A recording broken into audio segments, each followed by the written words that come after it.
My name is Valerie, and I'm 31 years old. 5 years ago, my fiancé locked me out of the logistics startup we built from scratch. He drained our joint accounts, transferred my software patents to a shell company, and told our investors I suffered a mental breakdown. I was left with $18 to my name, while he used my code to court a New York venture capitalist and his heiress daughter. Tonight, that same heiress pointed at the clearance rack dress I wore to their wedding reception and laughed. She told 400 Manhattan elites that I was a pathetic nobody who belonged in the bargain bin.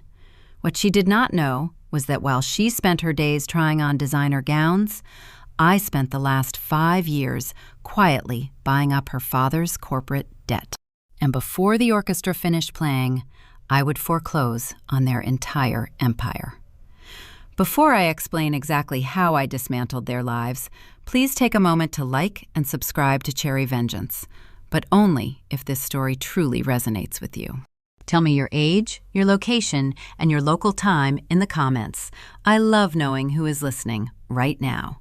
Now let me take you to the foyer of the Plaza Hotel just a few hours earlier. The marble floors gleamed under the warm glow of crystal chandeliers. New York high society filled the lobby. Women wearing Oscar de la Renta and men in bespoke Tom Ford suits stood in tight circles sipping early evening champagne. I stepped through the revolving doors wearing a simple, unbranded navy slip dress I found on a clearance rack for $12. The fabric offered no label, no pedigree, and no camouflage. I did not come to blend in with the elite. As I handed my plain wool coat to the valet, a sharp, practiced laugh echoed to my right. Jessica Sterling stood near the entrance, flanked by 4 bridesmaids in matching blush gowns. The bodice of her diamond-encrusted Vera Wang caught the light as she deliberately looked me up and down. She made no effort to lower her voice. She projected her words, ensuring the arriving guests near the coat check heard her clearly. "I see you are still shopping in the clearance bin," Jessica said. Her bridesmaids offered a synchronized giggle. I guess Miles really needed an upgrade from a Birmingham nobody. The surrounding guests paused their conversations, eyes shifted toward my unadorned dress and sensible heels. They waited for the inevitable reaction. They expected a flushed face, trembling hands, or a hasty retreat back through the revolving doors. Instead, I offered her a polite, steady smile. I didn't waste breath defending my wardrobe or my origins. I simply took my claim ticket from the valet, turned my back on the bridal party, and walked toward the ballroom. As soon as I found a quiet alcove out of her sightline, I opened my clutch. I pulled out my phone and loaded a secure messaging app. I typed a brief text to my chief operating officer back in Birmingham. "I am inside." I slid the phone away. I had no intention of mourning a stolen relationship or trading petty insults with a spoiled bride. I came to execute a corporate coup. I walked past the grand marble staircase and entered the main reception hall. The air smelled of expensive perfume and imported white lilies. Waiters in crisp white jackets circulated with silver trays, offering delicate appetizers to people who owned summer estates and private jets. I navigated the sea of silk and tailored wool, keeping my posture straight and my gaze steady. Every few steps I caught a sideways glance or a hushed whisper. They saw my unbranded navy dress and judged me unworthy of their orbit. They assumed I was a heartbroken ex-girlfriend, clinging to a ghost unable to let go of the past. I let them hold on to that delusion. Their ignorance served my purpose well. Near a towering floral arrangement, I paused and watched Miles holding court by the head table.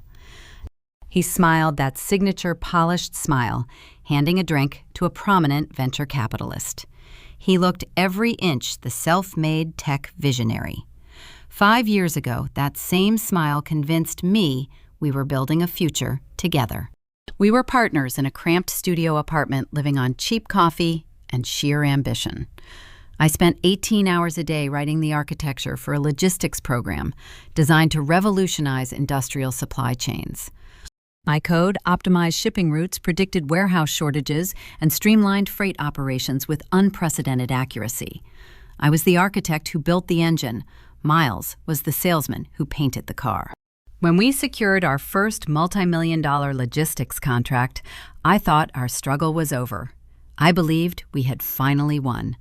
The reality hit me on a rainy Tuesday morning. I tried to log into our administrative servers to push a routine update and found my credentials revoked. The screen displayed a cold, automated denial. I checked our joint business accounts to pay a server hosting fee. The balance read 0. Miles had spent weeks quietly transferring my patents to a shell corporation registered in Delaware under his sole ownership. He drained our operational funds and changed the locks on our office doors. When I demanded answers, he did not face me. He sent a cease and desist letter drafted by a high-priced corporate attorney warning me to stay away from his intellectual property. I tried to fight back, but justice requires capital. Miles starved me out in litigation. He filed endless motions, burying my sole practitioner lawyer in paperwork until my meager legal funds evaporated. Then came the character assassination. Miles sat in boardrooms with our mutual investors and painted a tragic picture of my mental stability. He claimed the pressure of the startup caused me to crack. He told them I suffered a breakdown and walked away from the project, leaving him to pick up the pieces. They believed the charismatic salesman in the tailored suit over the exhausted coder with empty pockets. I was erased from my own creation, systematically removed from the history of the company I built. I remember sitting in my car staring at my personal checking account balance on my phone screen. $18. I had no company, no partner, and no reputation left in the New York tech scene. The Manhattan skyline suddenly looked like a fortress with the drawbridge pulled up, leaving me stranded on the outside.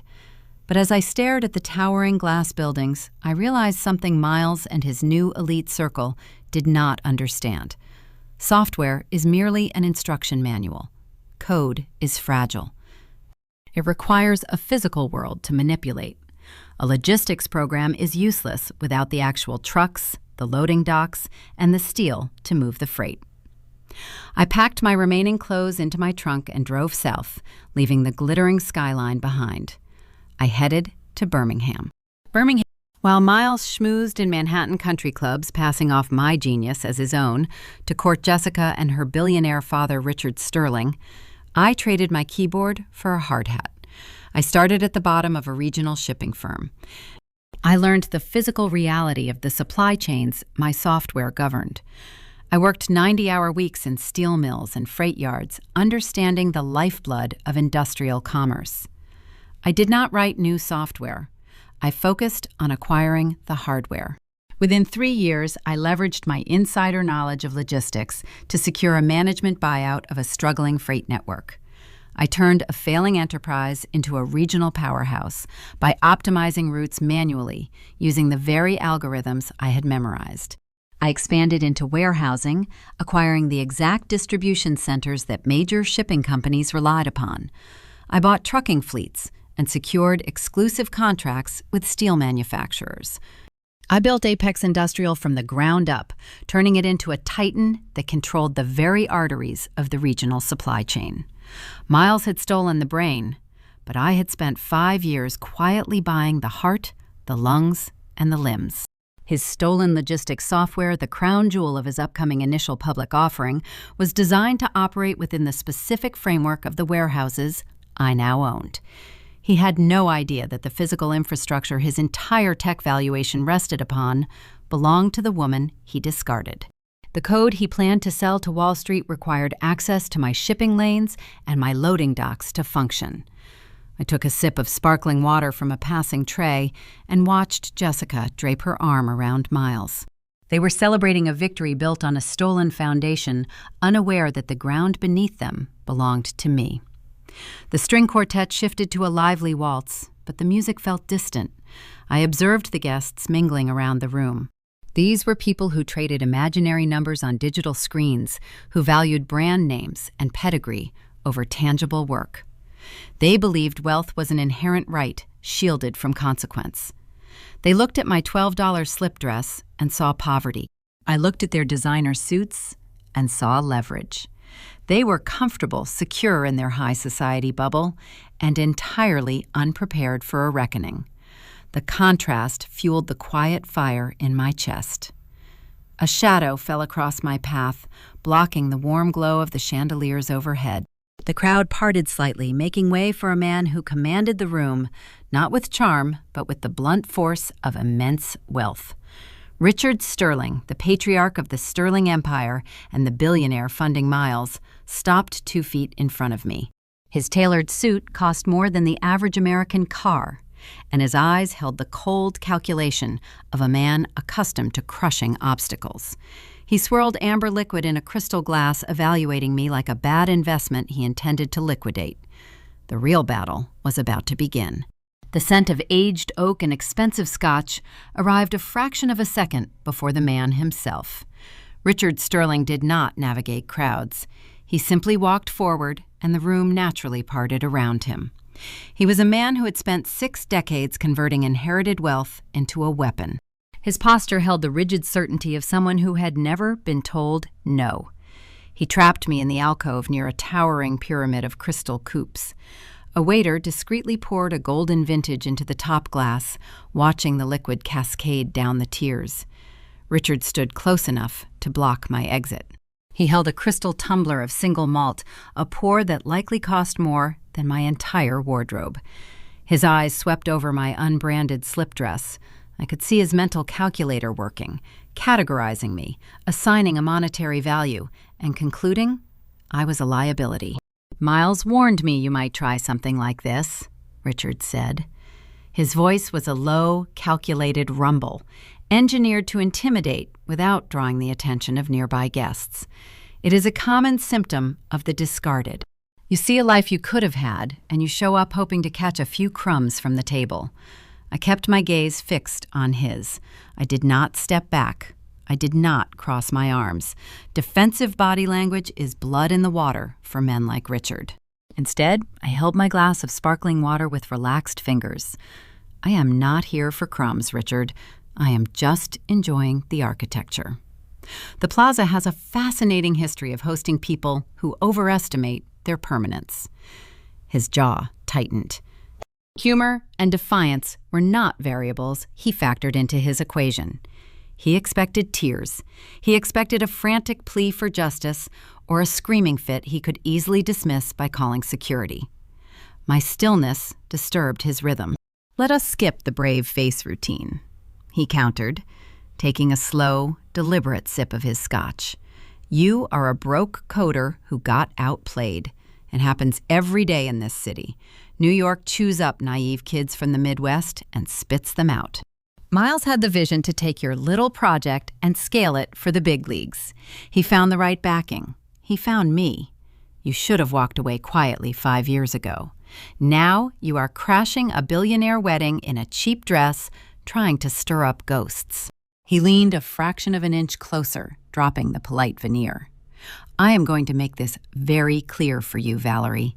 Tonight is the most critical juncture in the history of Sterling Holdings. Next week, we are taking this logistics software public. We are securing the future of my legacy. We are expecting the Chief Executive Officer of Apex Holdings to arrive any minute. That backing is the final pillar of our initial public offering." I felt a sharp pulse of dark humor flare in my chest, but I kept my expression sculpted from ice. Apex Holdings, my company. The empire I forged from the scrapyards and shipping docks of Birmingham. Richard spoke the name with a mixture of reverence and desperation. He needed Apex. He needed the shipping lanes, the steel contracts, the physical warehouses that I spent the last half-decade monopolizing. He was using my own crown jewel as a club to beat me into submission. "If you cause a scene tonight," Richard continued, his tone turning venomous, "if you so much as raise your voice or approach my daughter, I will not just throw you out. I will unleash a legal team that will bury you so deep under defamation lawsuits you will never see sunlight again. You will spend the rest of your life paying off my attorney fees." He paused, letting the threat hang in the air. He watched my eyes, waiting for the flicker of fear. When he found none, he shifted tactics. The stick had failed, so he unrolled the carrot. However, he said, swirling his drink, I am a practical man. I prefer neat resolutions. Miles mentioned you have a decent grasp of database management. I own a failing subsidiary out in New Jersey, a cluster of old fulfillment centers. The IT department is a mess. Leave this hotel right now, walk out those doors without causing a ripple, and I will make a call. You will have a mid-level supervisor role by Monday morning. It comes with a steady paycheck and health benefits. It is a lot more than a nobody with a ruined reputation deserves. Take the job, Valerie. Behave and disappear. The audacity of the offer was breathtaking. He wanted to buy my silence by giving me a middle management position in a warehouse division that I already knew was bleeding capital. I thought about the 90-hour work weeks. I thought about the calluses on my hands from inspecting freight lines in the brutal southern heat. I thought about the multi-million-dollar acquisitions I signed off on just last Thursday. I took a slow sip of my water, letting the silence stretch. I let him believe I was weighing his generous offer. Then I lowered my glass and offered him a smile that held no warmth. I appreciate the offer, Richard, I said, my voice smooth and perfectly modulated. But I prefer to own the warehouses, not work in them. Richard barked a harsh, condescending laugh. He shook his head, finding the statement genuinely hilarious. You own warehouses. Right. And I am the King of England. You are delusional, Valerie. Just like Miles said, you are living in a fantasy world. I am living in the real world, Richard, the one where actions have very tangible consequences. You are banking your entire legacy on stolen code that requires physical infrastructure to operate. Have you ever wondered who controls the roads your new software is supposed to map? He stopped laughing.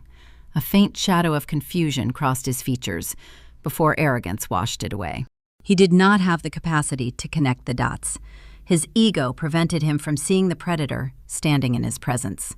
To him, I was just a bitter ex-girlfriend spouting nonsense to save face. I am done indulging this, he snapped. You have my offer. Take it, or I call security to escort you out. I have a billionaire investor to impress, and I will not let a clearance rack casualty ruin this reception. Do not cross me, Valerie. I held his stare.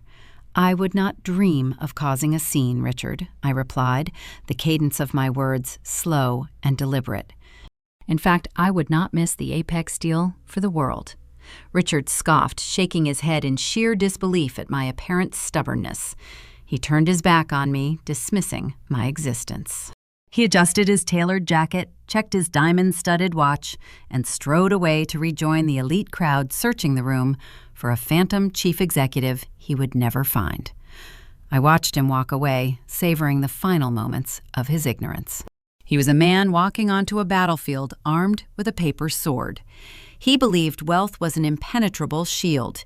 He was about to learn that leverage is the only true currency. I placed my empty water glass on a passing silver tray. The reception doors were opening, and the crowd began filtering toward the grand ballroom for dinner. The orchestra shifted to a lively, welcoming tempo. I turned toward the corridor leading to the dining hall, adjusting the strap of my simple navy dress. The initial skirmish was over, and the trap remained undetected. As I moved away from the champagne tower, the polished brass doors of the hotel elevator pinged open. The hallway ahead was lined with gilded mirrors, reflecting the glittering procession of guests. I intended to find my assigned table and wait for the ultimate checkmate. But before I could reach the ballroom entrance, a figure stepped out from the shadows of an ornate marble pillar. He looked pale, his breathing shallow, his custom tuxedo fitting more like a straitjacket than celebratory attire. It was Julian, the best man, the third co-founder of our stolen dream. Unlike Miles, Julian never possessed that ruthless, predatory instinct. 5 years ago, when Miles executed the hostile takeover, Julian simply looked away. He traded his loyalty for a lucrative consulting contract and a silent partner status. He chose the comfort of a steady paycheck over the integrity of our friendship. For 5 years, I imagined he slept perfectly well on his pile of stolen money. But seeing him now, the dark circles under his eyes and the fine tremor in his hands told a different story. The guilt had been eating him alive. He blocked my path to the ballroom, his gaze darting frantically toward the main hall to ensure Miles was not watching. The upbeat jazz from the reception filtered through the corridor, mocking the heavy silence between us. Julian gripped the edge of a mahogany side table, steadying himself. His presence here in this specific hallway was no accident. He had been waiting for me. He knew the polite social skirmishes were ending and the real destruction was about to begin. The terror radiating from his posture signaled that the quiet war was about to break wide open. Julian stood in the shadow of a gilded mirror, looking like a man marching toward his own execution. The bespoke tuxedo he wore draped elegantly over his shoulders, but his posture ruined the effect. He was sweating. A fine sheen of perspiration caught the ambient light of the corridor, and his hands trembled as he fiddled with a silk cufflink. 5 years had passed since we last occupied the same room. He had aged a decade. In the early days of our startup, Julian was the mediator. He handled the user interface design, translating my complex logistics algorithms into visual dashboards that clients could easily understand. He was soft-spoken, avoiding conflict whenever possible. When Miles orchestrated the hostile takeover, shifting the patents to a separate entity, Julian faced a choice. He could have stood by me. He could have testified that I wrote every single line of the foundational code. Instead, Miles offered him a highly lucrative consulting contract and a silent partner percentage to look the other way. Julian chose the path of least resistance. He signed a non-disclosure agreement, took the buyout, and allowed Miles to erase my existence from our company history.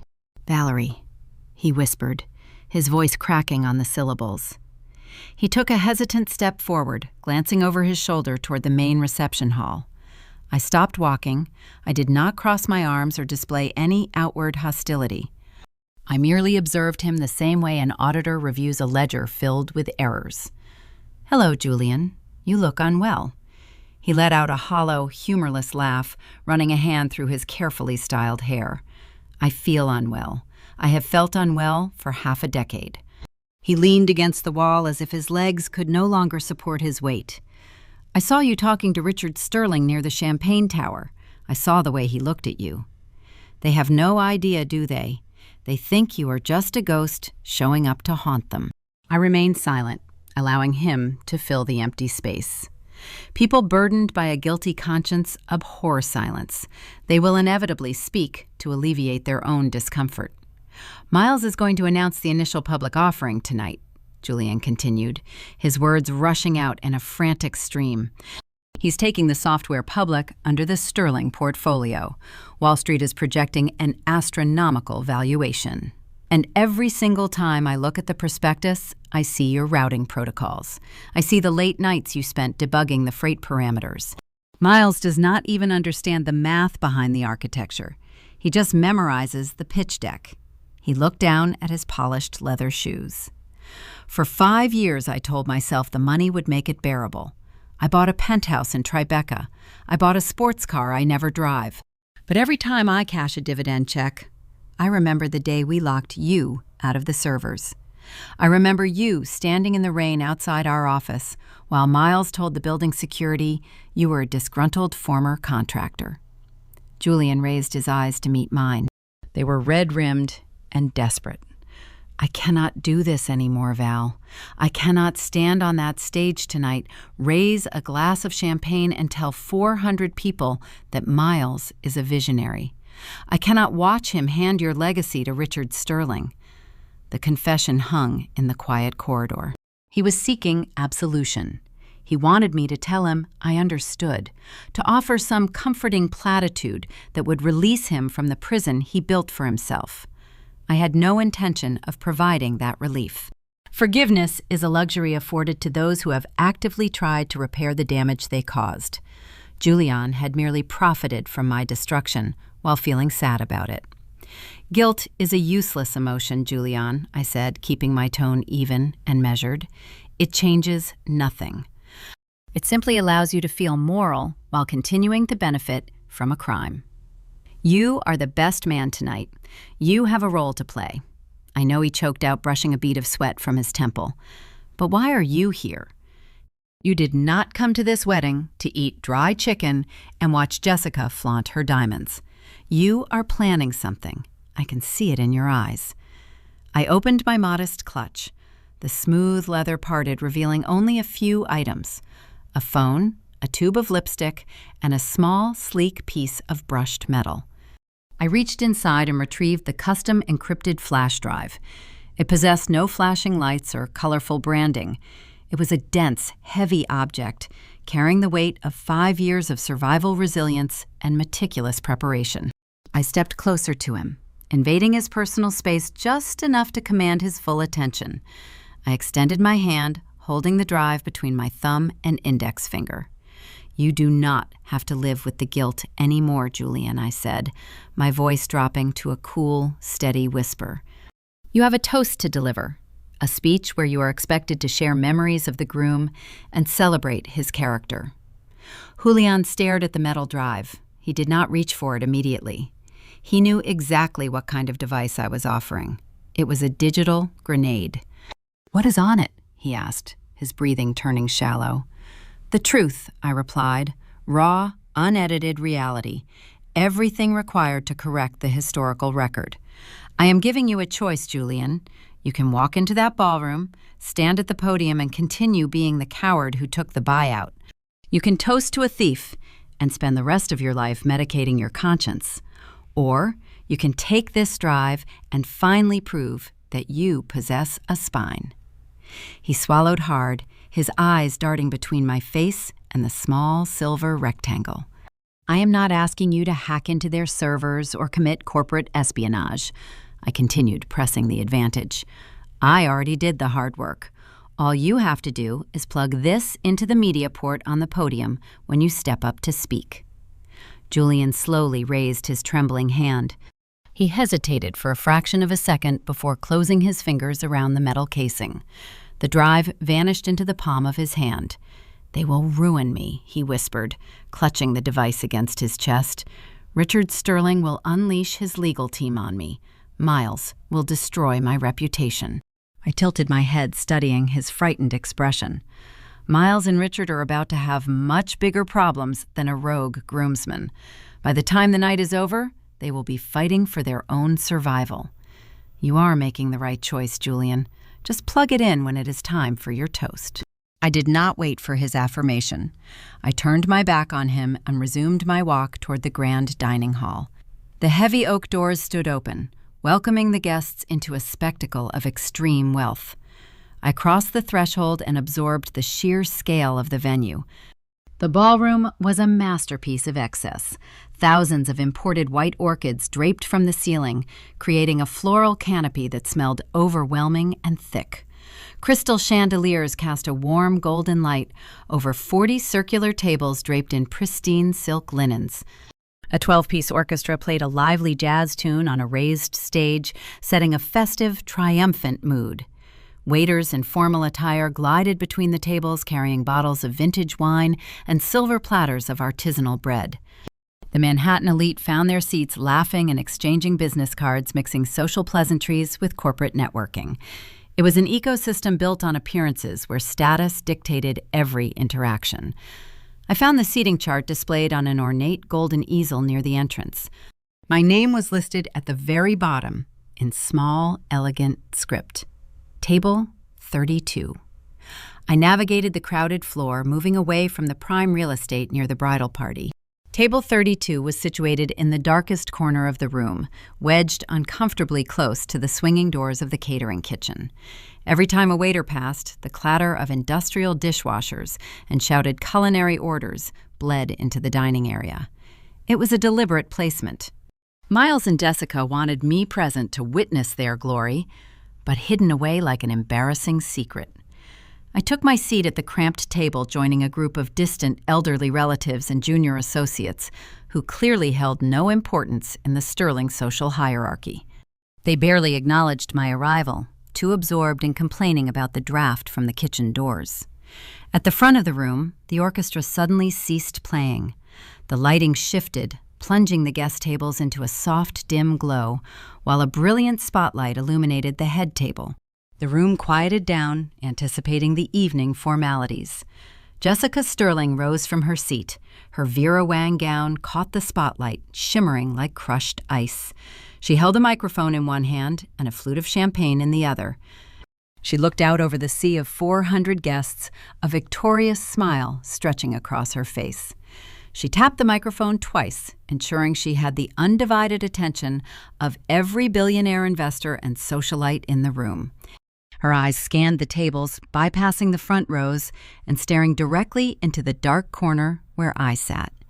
She adjusted her grip on the microphone, ready to deliver the opening strike. The ballroom settled into an expectant hush as Jessica Sterling tapped the silver grill of the microphone. She stood at the center of the head table, resembling a porcelain figurine placed atop a tiered cake. The spotlight tracked her movements, illuminating the intricate beadwork of her designer gown.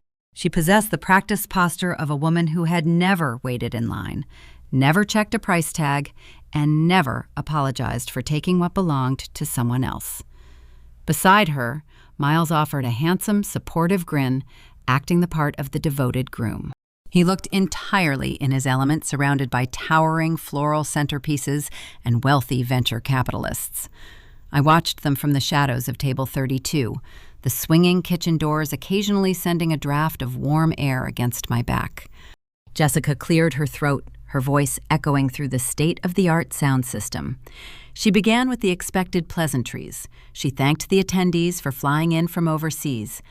She praised her father for his endless generosity, raising her glass toward Richard, who nodded from his prime seating. She charmed the hedge fund managers and the board members, ensuring the financial titans felt properly revered. Jessica grew up in a world where relationships were transactional. Her father taught her that people were either assets to be acquired or liabilities to be discarded. When Miles walked into her life carrying a stolen software architecture that promised to revolutionize their portfolio, she saw a prime asset. She did not care who he crushed to obtain it. She only cared that it elevated her own status. The pleasantries concluded, Jessica gripped the microphone tighter, shifting her weight. Her smile turned sharp, losing its previous warmth. The spotlight seemed to intensify as she scanned the vast sea of tables. She bypassed the rows of wealthy dignitaries and locked her gaze directly onto my dark corner of the room. The ambient chatter ceased entirely. I want to extend a special thank you to a very unique guest tonight, Jessica announced, her tone dripping with rehearsed condescension. We have someone here from Miles's past, a reminder of where he started before he found his true potential. 400 heads turned in unison. Necklaces sparkled and custom suits shifted as the Manhattan elite twisted in their chairs to locate the target of the bride's derision. They found me sitting quietly in my plain navy slip dress, surrounded by bewildered, distant relatives. Some people are just meant to stay in the clearance aisle. Jessica cooed, her voice ringing with triumphant cruelty, while the rest of us build empires. A beat of silence hung in the cavernous hall. Then the laughter began. It started as a low ripple from the head table led by Richard and Miles. It quickly cascaded outward, infecting the rest of the room. It was not a joyous sound. It was the polished, polite mockery of high society. They laughed because the billionaire era signaled that I was acceptable prey. They chuckled into their crystal flutes, sharing amused glances, mocking the broken ex-girlfriend who dared to show her face among her betters. Miles smirked, resting his hand over Jessica's, showing his full endorsement of the humiliation. They expected me to shatter. A normal person subjected to the synchronized ridicule of 400 powerful strangers might have burst into tears. They might have pushed their chair back, covered their face, and fled through the nearest exit, providing the bridal party with a highly satisfying spectacle. I did not flinch. I did not break eye contact with the bride. I let the ridicule wash over me, recognizing it for what it truly was. Their laughter was a smokescreen. It was a loud, distracting noise that provided the perfect cover for a silent operation. While the room fixated on my face, waiting for a crack in my composure, I lowered my hands beneath the silk tablecloth. The heavy fabric concealed my movements perfectly. I retrieved my phone from my lap, feeling the cool glass of the screen beneath my fingertips. I did not need to look down. 5 years of writing complex logistical code had wired my hands to type with flawless precision, without visual confirmation. Week before receiving the wedding invitation, I had conducted a thorough digital reconnaissance of the Plaza Hotel. A venue this historic often layered modern technology over outdated frameworks. I discovered that while their guest networks possessed robust security, the central audiovisual control system operated on an older, vulnerable protocol. The hotel relied on a legacy wireless bridge to connect the ballroom podium to the main projection booth. It was an oversight born of convenience, a digital cracked window left unlocked for easy maintenance access. Under the cover of the roaring laughter, I launched a custom script I had compiled during my flight from Birmingham. The program was designed to exploit that specific weakness in the local network. My thumbs tapped rhythmically across the digital keyboard, initiating the sequence. The script deployed sending a targeted packet of data to intercept the communication channel between the podium and the primary media server. I was not hacking a bank or stealing state secrets. I was merely changing the digital lock on a very expensive door. The process required exactly 34 seconds. The laughter in the room was just beginning to subside, fading into amused murmurs as guests turned back to their expensive dinners. Jessica lowered the microphone, satisfied with her undisputed victory. She leaned into Miles, accepting a celebratory kiss. Beneath the table, my phone vibrated once, a single sharp pulse against my palm. I slid the device upward, bringing the screen into my line of sight while keeping it shielded from the surrounding guests. The custom terminal interface glowed with faint green text. Access granted. The hotel audiovisual network was now entirely under my command. Julianne held the physical drive, but I controlled the nervous system that would broadcast its contents to the room. I could cut the microphones, lower the screens, or project any image I desired with a single keystroke. I had successfully bypassed the Sterling family's defenses while they were busy mocking my wardrobe. I locked the screen and placed the phone face down next to my salad plate. I picked up my crystal goblet filled with sparkling water. Across the vast expanse of the ballroom, Jessica broke away from Miles and looked back toward my corner, expecting to see a defeated woman staring at the floor. I raised my glass.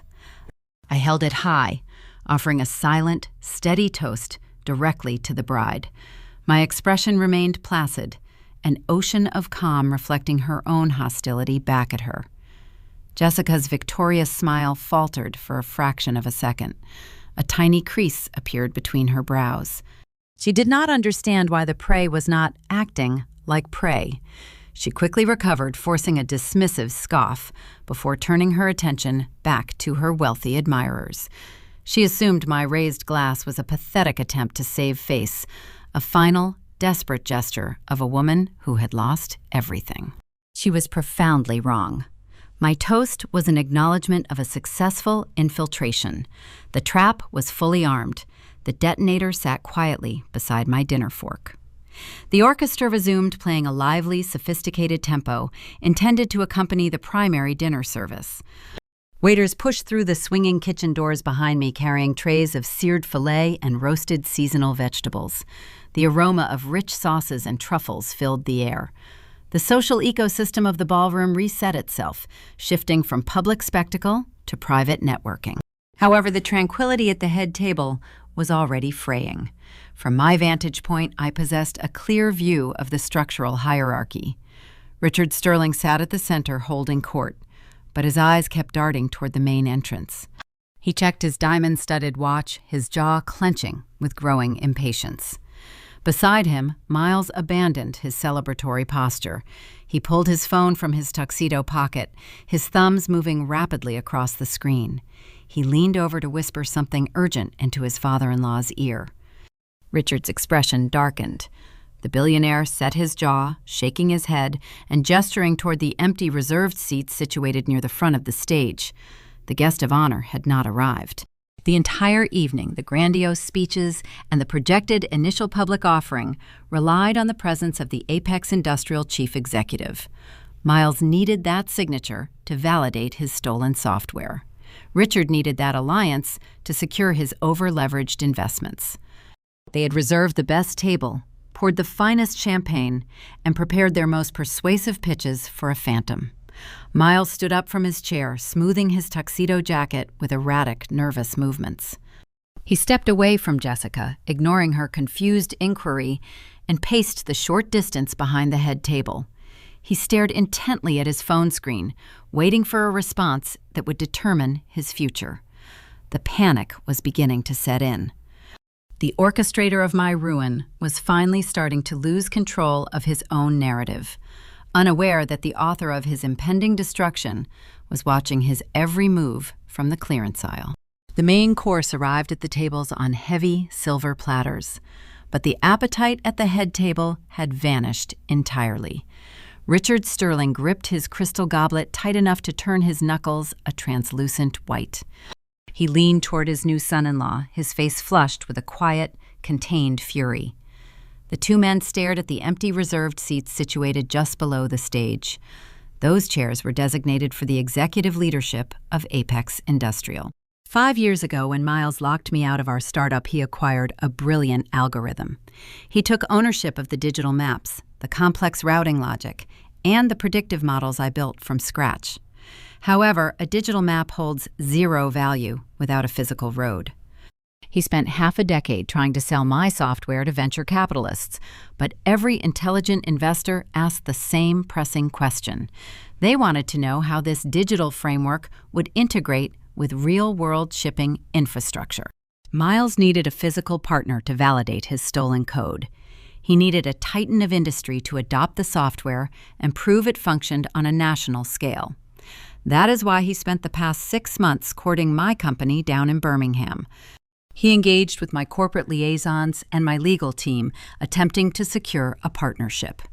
He never realized that the final decision-maker, pulling the strings from behind a veil of corporate anonymity, was the very woman he discarded. Miles paced the short, carpeted span behind his ornate chair. His charismatic facade crumbled rapidly, leaving behind the frantic, nervous energy of a cornered animal. Jessica tried to pull him back to his seat to pose for a hired photographer, but he brushed her hand away with a sharp, dismissive gesture. His entire future rested on the impending initial public offering. If Apex Industrial did not back the software tonight, the Wall Street investors in this room would smell the hesitation. The stock valuation would plummet before the market even opened on Monday morning. He pulled his smartphone from his tuxedo pocket. I watched him type a message with rapid, frantic strokes. He was reaching out to the secure executive channel my team had provided his firm for final negotiations. He viewed this number as the digital lifeline connecting him to a sympathetic Southern industrialist. At table 32, the roasted filet mignon sat untouched on my porcelain plate.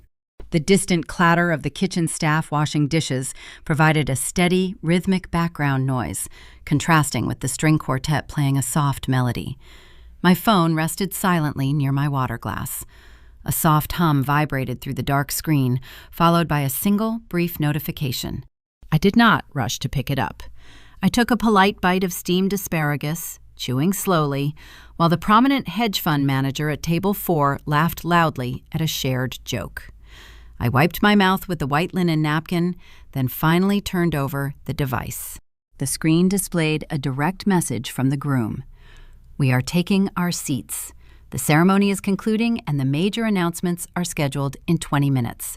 Please let us know when you arrive at the VIP suite. We have Dom Perignon waiting." The desperation bled through the digital text. He was practically begging for a response. He needed the phantom executive to appear and bless his stolen empire before the night ended. I looked across the vast ballroom, taking in the opulent floral arrangements and the glittering chandeliers. Miles stood frozen near the edge of the stage, staring at his screen, waiting for salvation. I tapped the reply field. I did not offer polite excuses about heavy traffic or delayed private flights. I typed 6 simple words. I am already in the room. I pressed send and placed the phone back face down on the silk tablecloth. The delivery took less than a second. Across the hall, Miles flinched as his device buzzed. He raised the screen to his face. I watched the exact moment his eyes registered the response. His head snapped up with such force it looked painful. The color drained from his cheeks, leaving him a sickly pale hue. He shoved the phone into his pocket and stepped out from behind the head table, walking up to the edge of the elevated stage. He began scanning the sea of 400 guests with frantic, wide eyes. He searched the front rows first, looking for a wealthy, older gentleman in a bespoke suit. He scrutinized the venture capitalists from Silicon Valley and the real estate tycoons from Manhattan.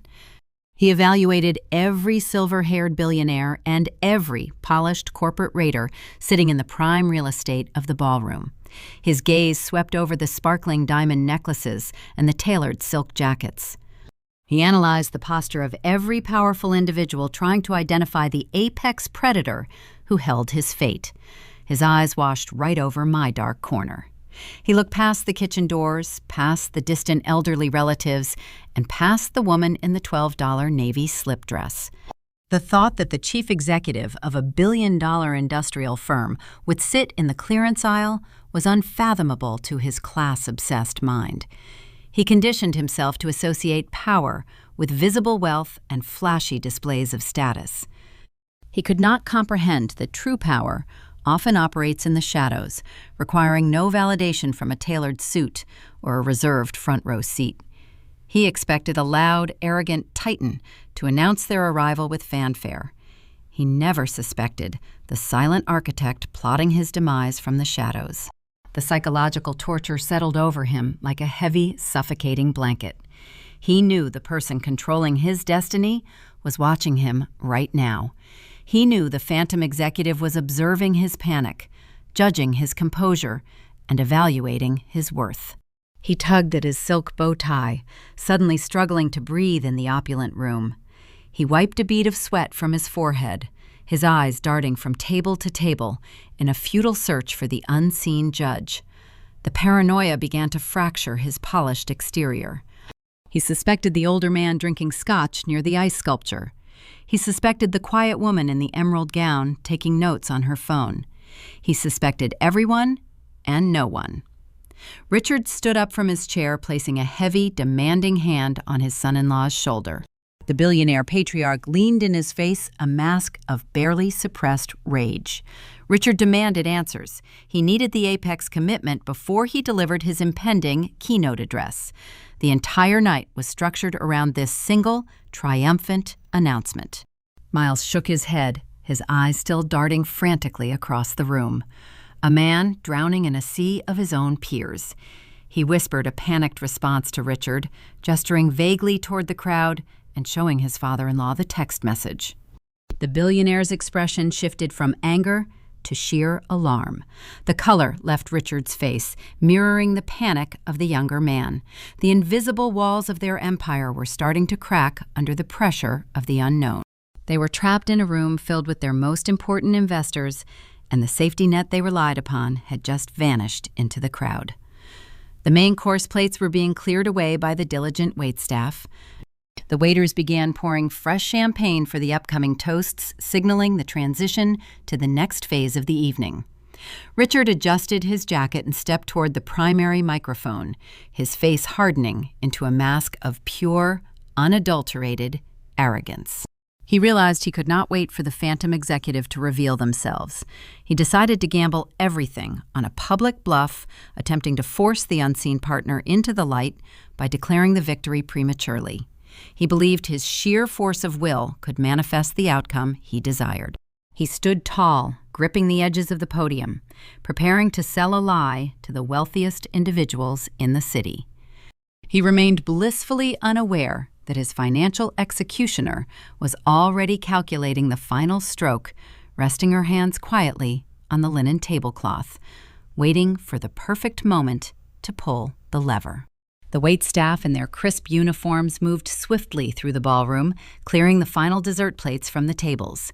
They whisked away half-eaten gold leaf tortes and replaced empty coffee cups, moving with practiced efficiency to signal the transition to the evening formal addresses. The string quartet concluded their background performance, setting their instruments aside as the main stage lights brightened. A hush began to fall over the 400 guests. The clatter of silver on porcelain faded, replaced by the rustle of expensive silk and the clinking of fresh champagne glasses being distributed for the upcoming toasts. Richard Sterling rose from his chair at the head table. He adjusted the lapels of his custom-tailored tuxedo, projecting an aura of supreme confidence. No one in the crowd could see the tension radiating through his jaw or the desperate calculation behind his eyes. Only minutes prior, he was panicking over the absent chief executive from Birmingham. Now he was preparing to execute a high-stakes public gamble. He believed that if he announced the partnership and the upcoming initial public offering to a room filled with influential venture capitalists, he could manifest the reality he desired. He intended to trap his unseen industrial partner into compliance through the sheer force of public expectation. He strode toward the center of the elevated stage, taking the microphone from the master of ceremonies. The spotlight tracked his movement, casting a long shadow across the floral arrangements. Richard held a crystal flute of vintage Dom Perignon in his left hand. He looked out over the sea of attendees, offering a polished, predatory smile. He waited for the room to achieve total silence, demanding their undivided attention through his mere presence. "Tonight we celebrate a union," Richard began, his voice booming over the state-of-the-art sound system, rich and resonant. "We celebrate the joining of two families and the beginning of a magnificent new chapter for my daughter Jessica and my new son-in-law Miles." The crowd offered a polite, warm round of applause. Jessica beamed from her seat, flashing her brilliant diamond ring, while Miles offered a modest wave. His smile, however, appeared brittle, tight around the edges. "But tonight is about more than a wedding," Richard continued, his tone shifting from paternal warmth to corporate aggression. "Tonight is about the future of global commerce." For decades, Sterling Holdings has identified and nurtured the most disruptive innovations in the market. We have built our legacy on seeing the horizon before our competitors even wake up. And when Miles brought his visionary logistics architecture to my office, I knew immediately that we possessed the key to the next industrial revolution. From my distant vantage point at table 32, I watched the performance unfold. Richard was a masterful storyteller. He spun a narrative of genius and innovation, expertly omitting the theft, the betrayal, and the ruined lives that paved the way to this stage. He sold the illusion to a room full of sycophants who hung on his every word, eager to profit from the upcoming windfall. Richard built his entire empire on this specific brand of theatrical leverage. He was an old-school corporate raider who understood that perception often dictated market reality. His wealth was not sitting in a liquid bank account. It was tied up in a precarious web of holding companies, real estate portfolios, and high-yield private equity loans. To fund the exorbitant costs of launching this tech offering, he had borrowed heavily against his own legacy. He secured tens of millions in mezzanine financing from shadow lenders, assuming the software launch would generate enough immediate capital to cover the exorbitant interest rates. He operated under the assumption that his debt was safe, held by greedy but predictable hedge funds. He never considered that corporate debt is a tradable commodity able to be purchased by anyone possessing sufficient capital and the right connections. "Next week, Sterling Holdings is taking this technology public," Richard declared, his voice rising in volume and intensity. "We are launching the most advanced supply chain software in the global market. The routing algorithms Miles developed will reduce international shipping delays by 30%. It will revolutionize warehouse automation. It will rewrite the rules of global freight." The wealthy investors in the front rows leaned forward, their eyes shining with raw greed. They envisioned stock prices soaring and portfolios expanding. They clapped enthusiastically, endorsing the fantasy. I kept my hands resting quietly in my lap, feeling the smooth edge of my phone concealed beneath the linen tablecloth. While Richard painted his masterpiece of fiction, my operations team in Alabama was already positioned for the counterstrike. My chief operating officer, a veteran of the steel industry who understood ruthless efficiency far better than any Wall Street banker, sat at his terminal in our Birmingham headquarters. For the past 3 days, his division monitored the secondary debt markets, tracking the specific, high-risk loans Richard used to finance his daughter's extravagant lifestyle and his new son-in-law's stolen enterprise. My team was waiting for my final authorization to execute a hostile financial takeover. "We are not just entering the logistics sector," Richard bellowed, raising his champagne flute high into the spotlight. "We are conquering it. With our strategic partnerships secured and our infrastructure aligned, we are poised to dominate. We are unstoppable." The ballroom erupted. The Manhattan elite rose to their feet, delivering a thunderous standing ovation. They cheered for the bride, they cheered for the groom, and they cheered for the promise of infinite wealth. The sound was deafening, a roaring validation of the Sterling dynasty. I did not stand. I did not applaud. I smoothly slid my phone from beneath the table, bringing the glowing screen into my line of sight. I opened the encrypted messaging channel connected directly to my command center in the south. The noise in the room swelled to a deafening crescendo, surrounding me in a tidal wave of misplaced arrogance. I typed 2 brief sentences. "Buy the Sterling debt. All of it." I pressed the send icon. The message vanished from my screen, transmitting across the country in a fraction of a second. The contrast between the 2 realities was stark and poetic. Richard stood bathed in light, loudly declaring his family's invincibility to a room full of adoring billionaires. He soaked in their applause, believing he had just cemented his legacy and secured his dynasty for the next century. He thought his loud, public gamble had succeeded. Meanwhile, sitting in the shadows of the clearance aisle, I silently, digitally purchased the financial noose that would hang them all. By executing that transaction, Apex Industrial became the sole owner of Richard's crippling liabilities.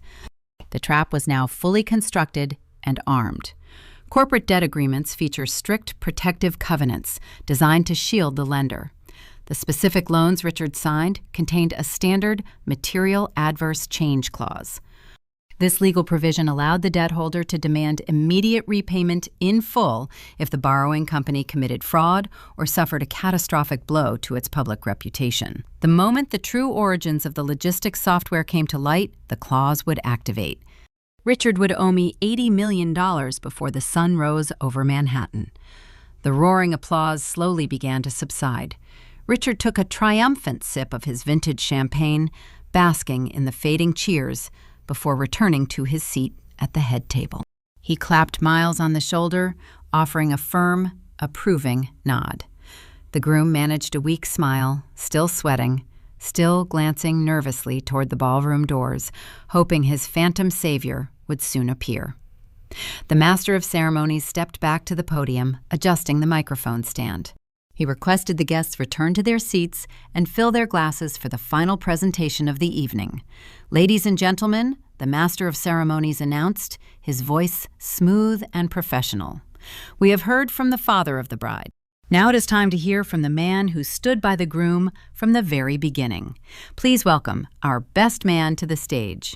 The spotlight shifted, swinging away from the center of the head table and illuminating a small set of stairs leading up to the podium. Julian slowly pushed his chair back. The scrape of the wooden legs against the marble floor seemed unnaturally loud.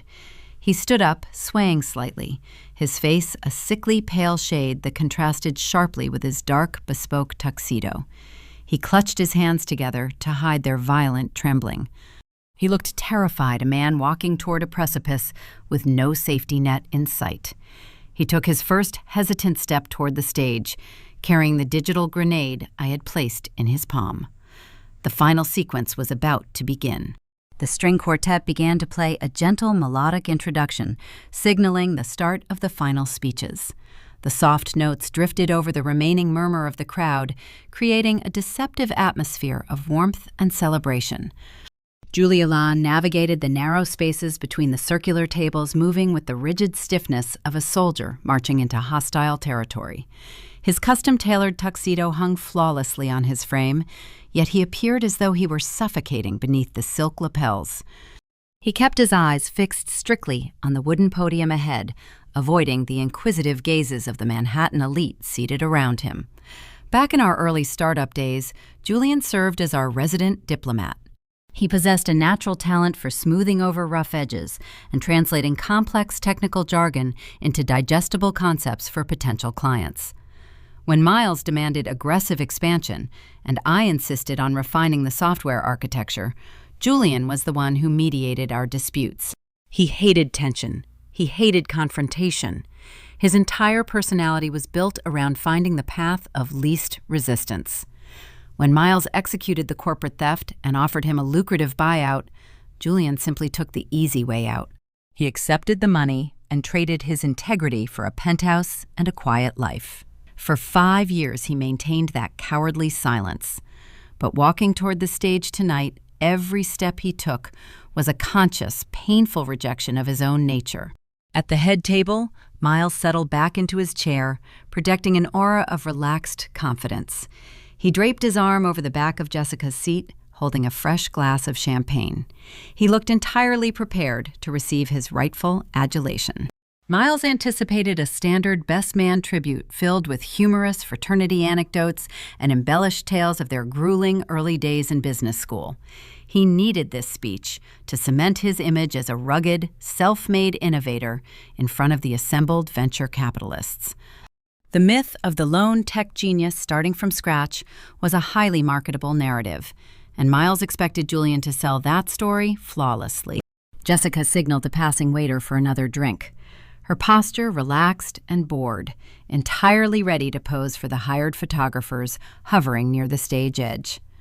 Julian reached the elevated platform and climbed the short set of velvet-lined stairs. He stepped behind the heavy wooden podium and gripped the edges with both hands.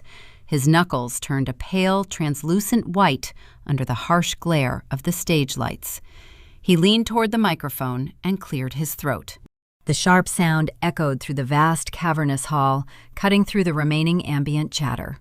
400 faces turned toward him. 400 powerful, influential strangers waited to be entertained.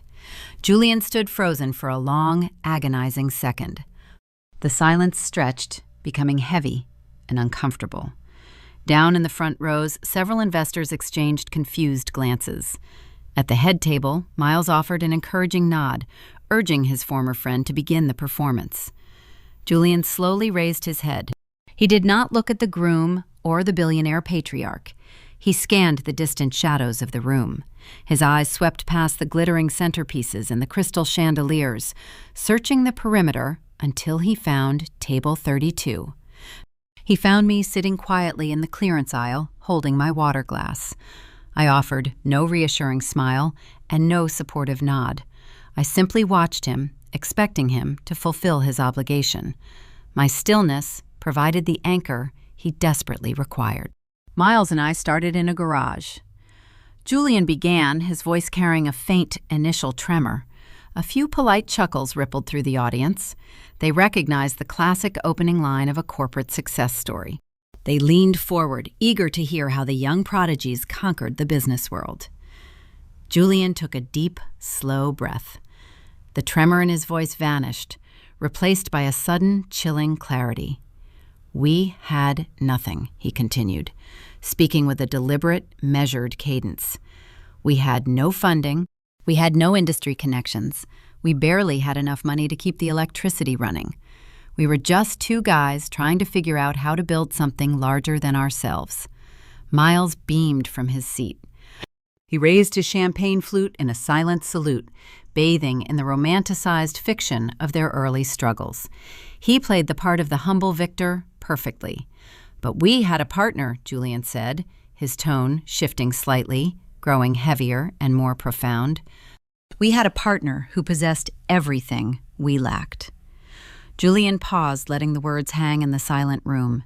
Brilliance, he stated, his voice ringing across the hall.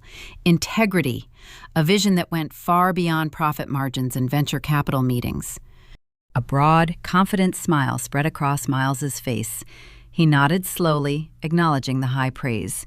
He assumed Julian was hyping his character to the wealthy investors, painting him as the brilliant visionary who guided their fragile startup to global dominance. The venture capitalists in the front rows smiled back at the groom, validating the fake narrative. They saw a young titan being rightfully honored by his loyal subordinate. The sheer irony of the moment tasted metallic and sharp. Miles was so consumed by his own arrogance that he could not recognize a eulogy when he heard one. Julian reached his right hand into the interior pocket of his tuxedo jacket. His fingers closed around the brushed metal rectangle I had given him in the corridor. He pulled his hand free, resting it on the flat surface of the podium. The hotel audiovisual team had equipped the podium with a standard media integration port, allowing speakers to connect personal devices for wedding slideshows and corporate presentations. The port sat just below the microphone stand, blinking with a faint blue light. Julian did not hesitate. He did not look back toward the kitchen doors for reassurance. He pushed the custom encrypted flash drive directly into the waiting slot. A faint electronic click resonated through the sound system. The main media server received the external hardware command. Because I had already bypassed the hotel security protocols from my phone under the table, the system accepted Julian's drive without requiring any administrative passwords or verification checks. The payload was primed and ready for broadcast. Julian raised his head. He turned his body slightly away from the groom. He locked eyes directly with Richard Sterling, the billionaire patriarch sitting in the seat of honor. The older man frowned, sensing a sudden shift in the atmospheric pressure of the room. The complimentary tone of the speech had evaporated. Before I congratulate the groom, Julian announced, his voice shedding all previous warmth and turning to pure, unforgiving steel. Before we raise our glasses and talk about the future of this glorious initial public offering, everyone in this room needs to see exactly how this empire was built. The ambient temperature in the ballroom seemed to plummet. The wealthy investors stopped smiling. The polite posture of the crowd stiffened, turning rigid with sudden confusion. At the head table, Miles lowered his champagne flute, his confident grin faltering. He leaned forward, his eyes narrowing at his former friend, trying to decipher the sudden deviation from the rehearsed script. Jessica looked at her father, her brow furrowed in annoyance, sensing an unscripted interruption to her perfect evening. Julian took a step back from the microphone. He lowered his hands to his sides, abandoning the podium entirely. He turned his gaze toward the massive 15-foot projection screens suspended behind the head table. The screens, which had previously displayed static, elegant monograms of the bride and groom, suddenly went pitch black. The silence in the room became total and absolute. The audience held its collective breath, caught on the precipice of a revelation they could not yet comprehend. The dual projection screens looming behind the head table flared to life, casting a harsh, stark glare across the opulent ballroom. The sudden burst of light washed out the soft, ambient glow of the crystal chandeliers and illuminated the dust motes dancing in the air. For a fleeting second, the crowd assumed a technical glitch had interrupted a planned, romantic montage.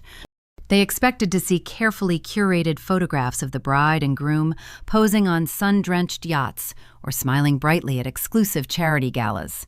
Instead, the 15-foot displays turned pitch black. A single line of harsh white text materialized in the center of the darkness. It was a digital timestamp dating back exactly 5 years. A high-frequency hum vibrated through the state-of-the-art sound system, engineered to deliver flawless acoustics for a string quartet. Tonight, those premium speakers broadcast a compressed digital audio file. The unmistakable voice of the groom echoed from every corner of the vast hall. "Just lock Valerie out of the admin controls," Miles said, his recorded tone dripping with arrogant impatience. "I have already transferred the patents. She is too broke to sue us." The audio carried a slight static hiss, the undeniable signature of a saved voicemail. 5 years ago, Miles left that exact message on Julian's encrypted burner phone. Miles believed Julian was wavering, growing anxious about the legality of their corporate coup.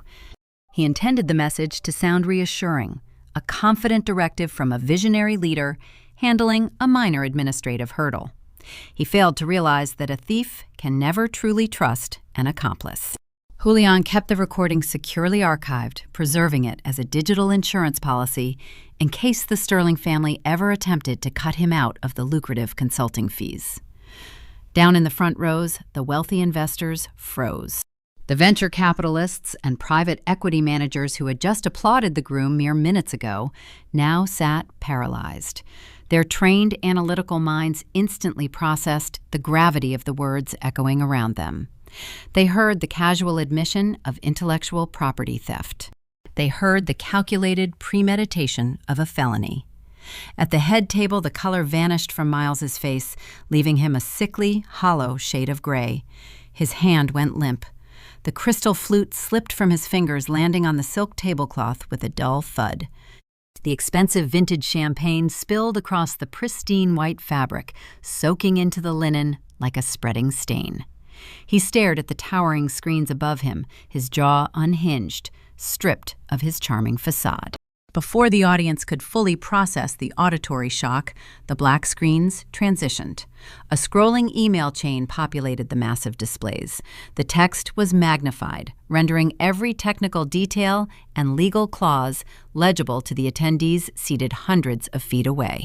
The correspondence documented the precise anatomy of the theft.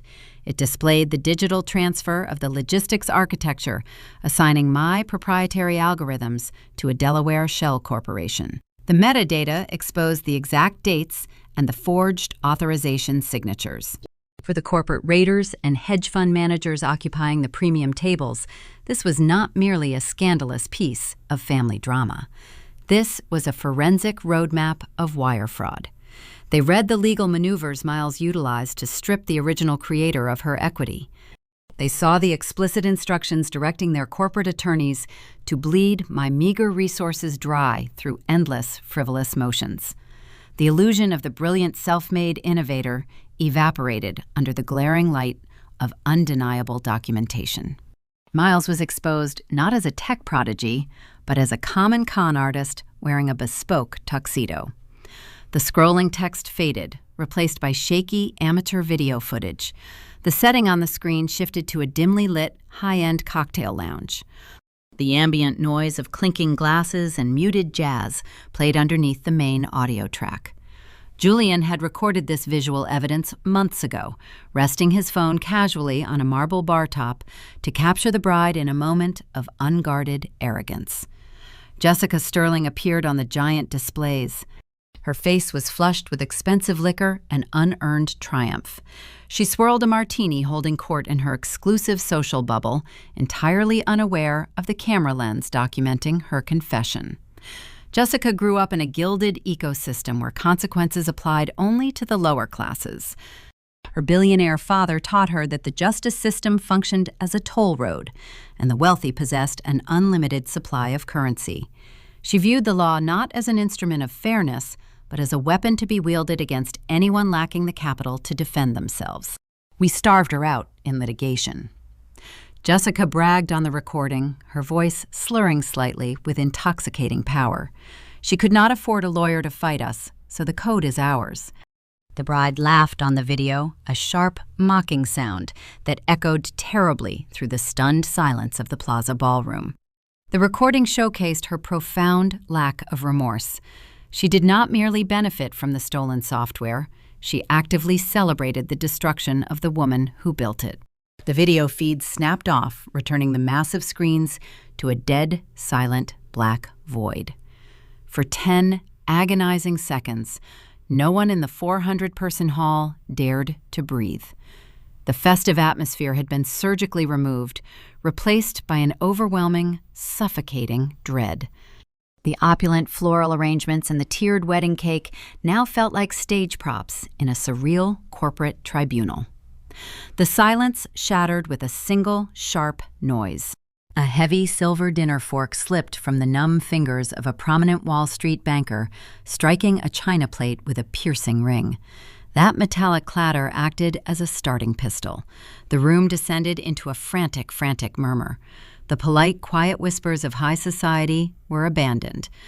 Guests turned to one another, their faces etched with alarm and financial terror. The elite crowd did not care about the moral failing of the bride and groom. They cared about their own exposure.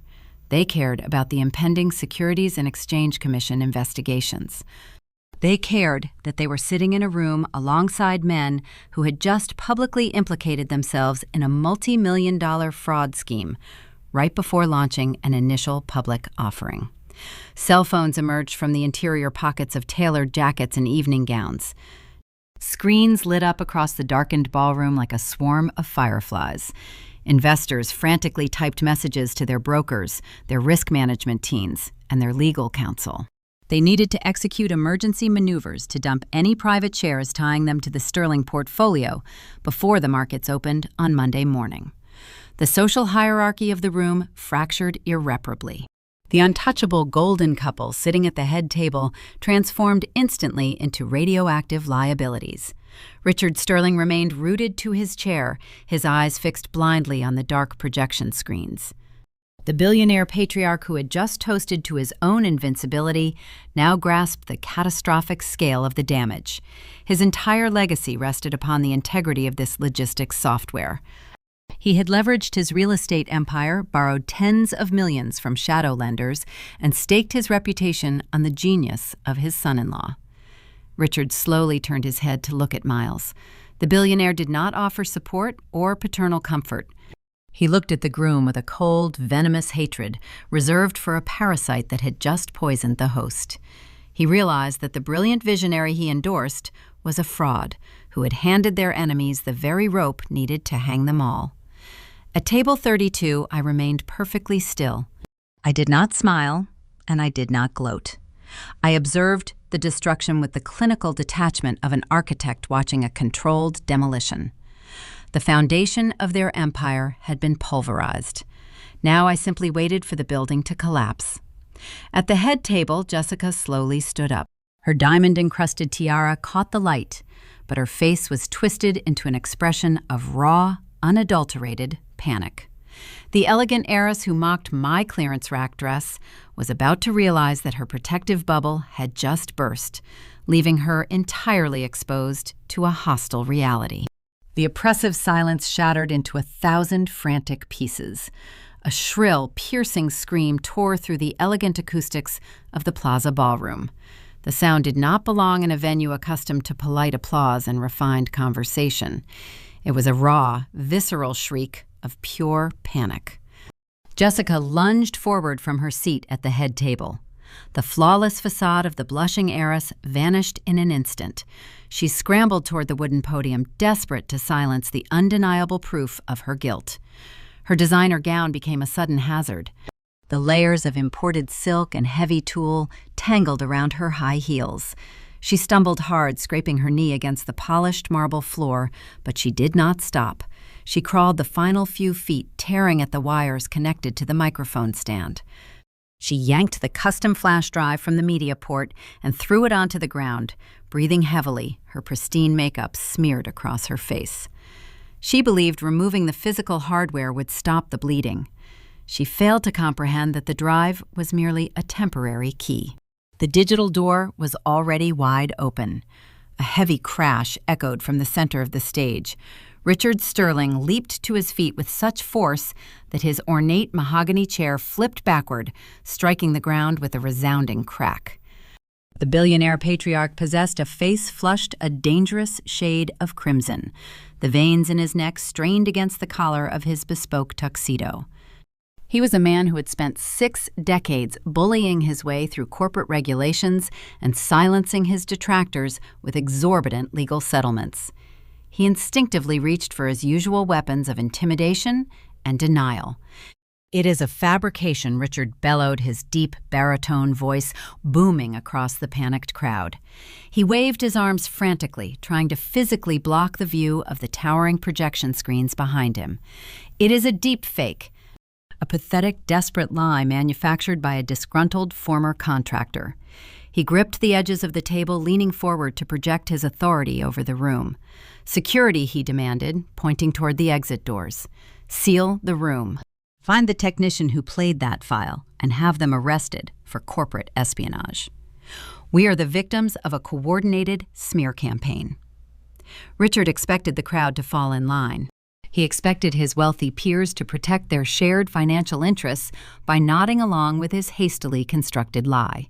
He vastly underestimated the self-preservation instincts of the Manhattan elite. The venture capitalists and private equity managers sitting in the front rows were not gullible tourists. They were apex predators in their own right. They possessed the acute ability to recognize the authentic, unscripted sound of a genuine recording. More importantly, they understood the lethal implications of stolen intellectual property. A foundational taint on the core logistics software meant the upcoming initial public offering was a radioactive asset. Any institution backing that launch would face catastrophic federal investigations and severe financial penalties from the Securities and Exchange Commission. The polite, sophisticated reception instantly dissolved into a frenzy of terrified activity. The illusion of high society etiquette evaporated. Glowing screens illuminated the faces of panicked hedge fund managers as they pulled smartphones from their tailored pockets. The room hummed with a chaotic symphony of urgent, hushed voices. "Get us out," one prominent investor hissed into his phone, pacing rapidly near the ice sculpture.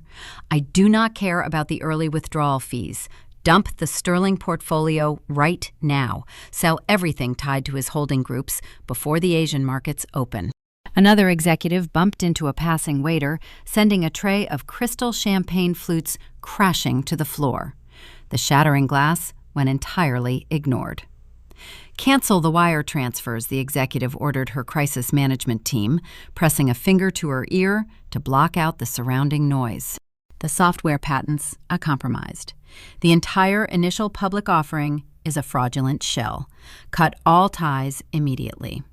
The bridal party scattered. The 4 bridesmaids who had laughed at my clearance rack dress earlier in the evening now backed away from Jessica.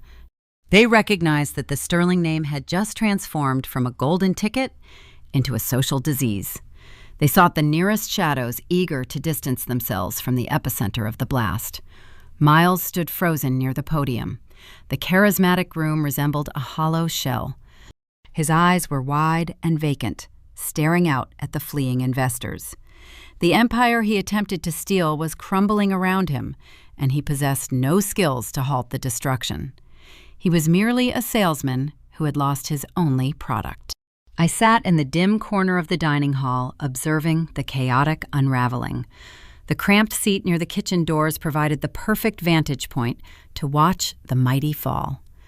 The air in the ballroom felt different now. The suffocating pressure of unearned arrogance had lifted, replaced by the sharp, cold reality of consequence. The time for silent observation had ended. I pushed my chair back, letting it slide quietly over the carpet. I stood up. The movement was slow and deliberate, a stark contrast to the frantic scurrying of the billionaires around me. I smoothed the skirt of my simple navy dress. I did not feel the need to shout or demand attention. True authority does not require a raised voice. I looked down at the phone resting in the palm of my hand. The custom terminal interface remained active, maintaining a secure connection to the hotel media server. The guests were busy running from the blast radius, unaware that the final payload had yet to be delivered. The audio recording exposed their past crimes, but I needed to show them their immediate future.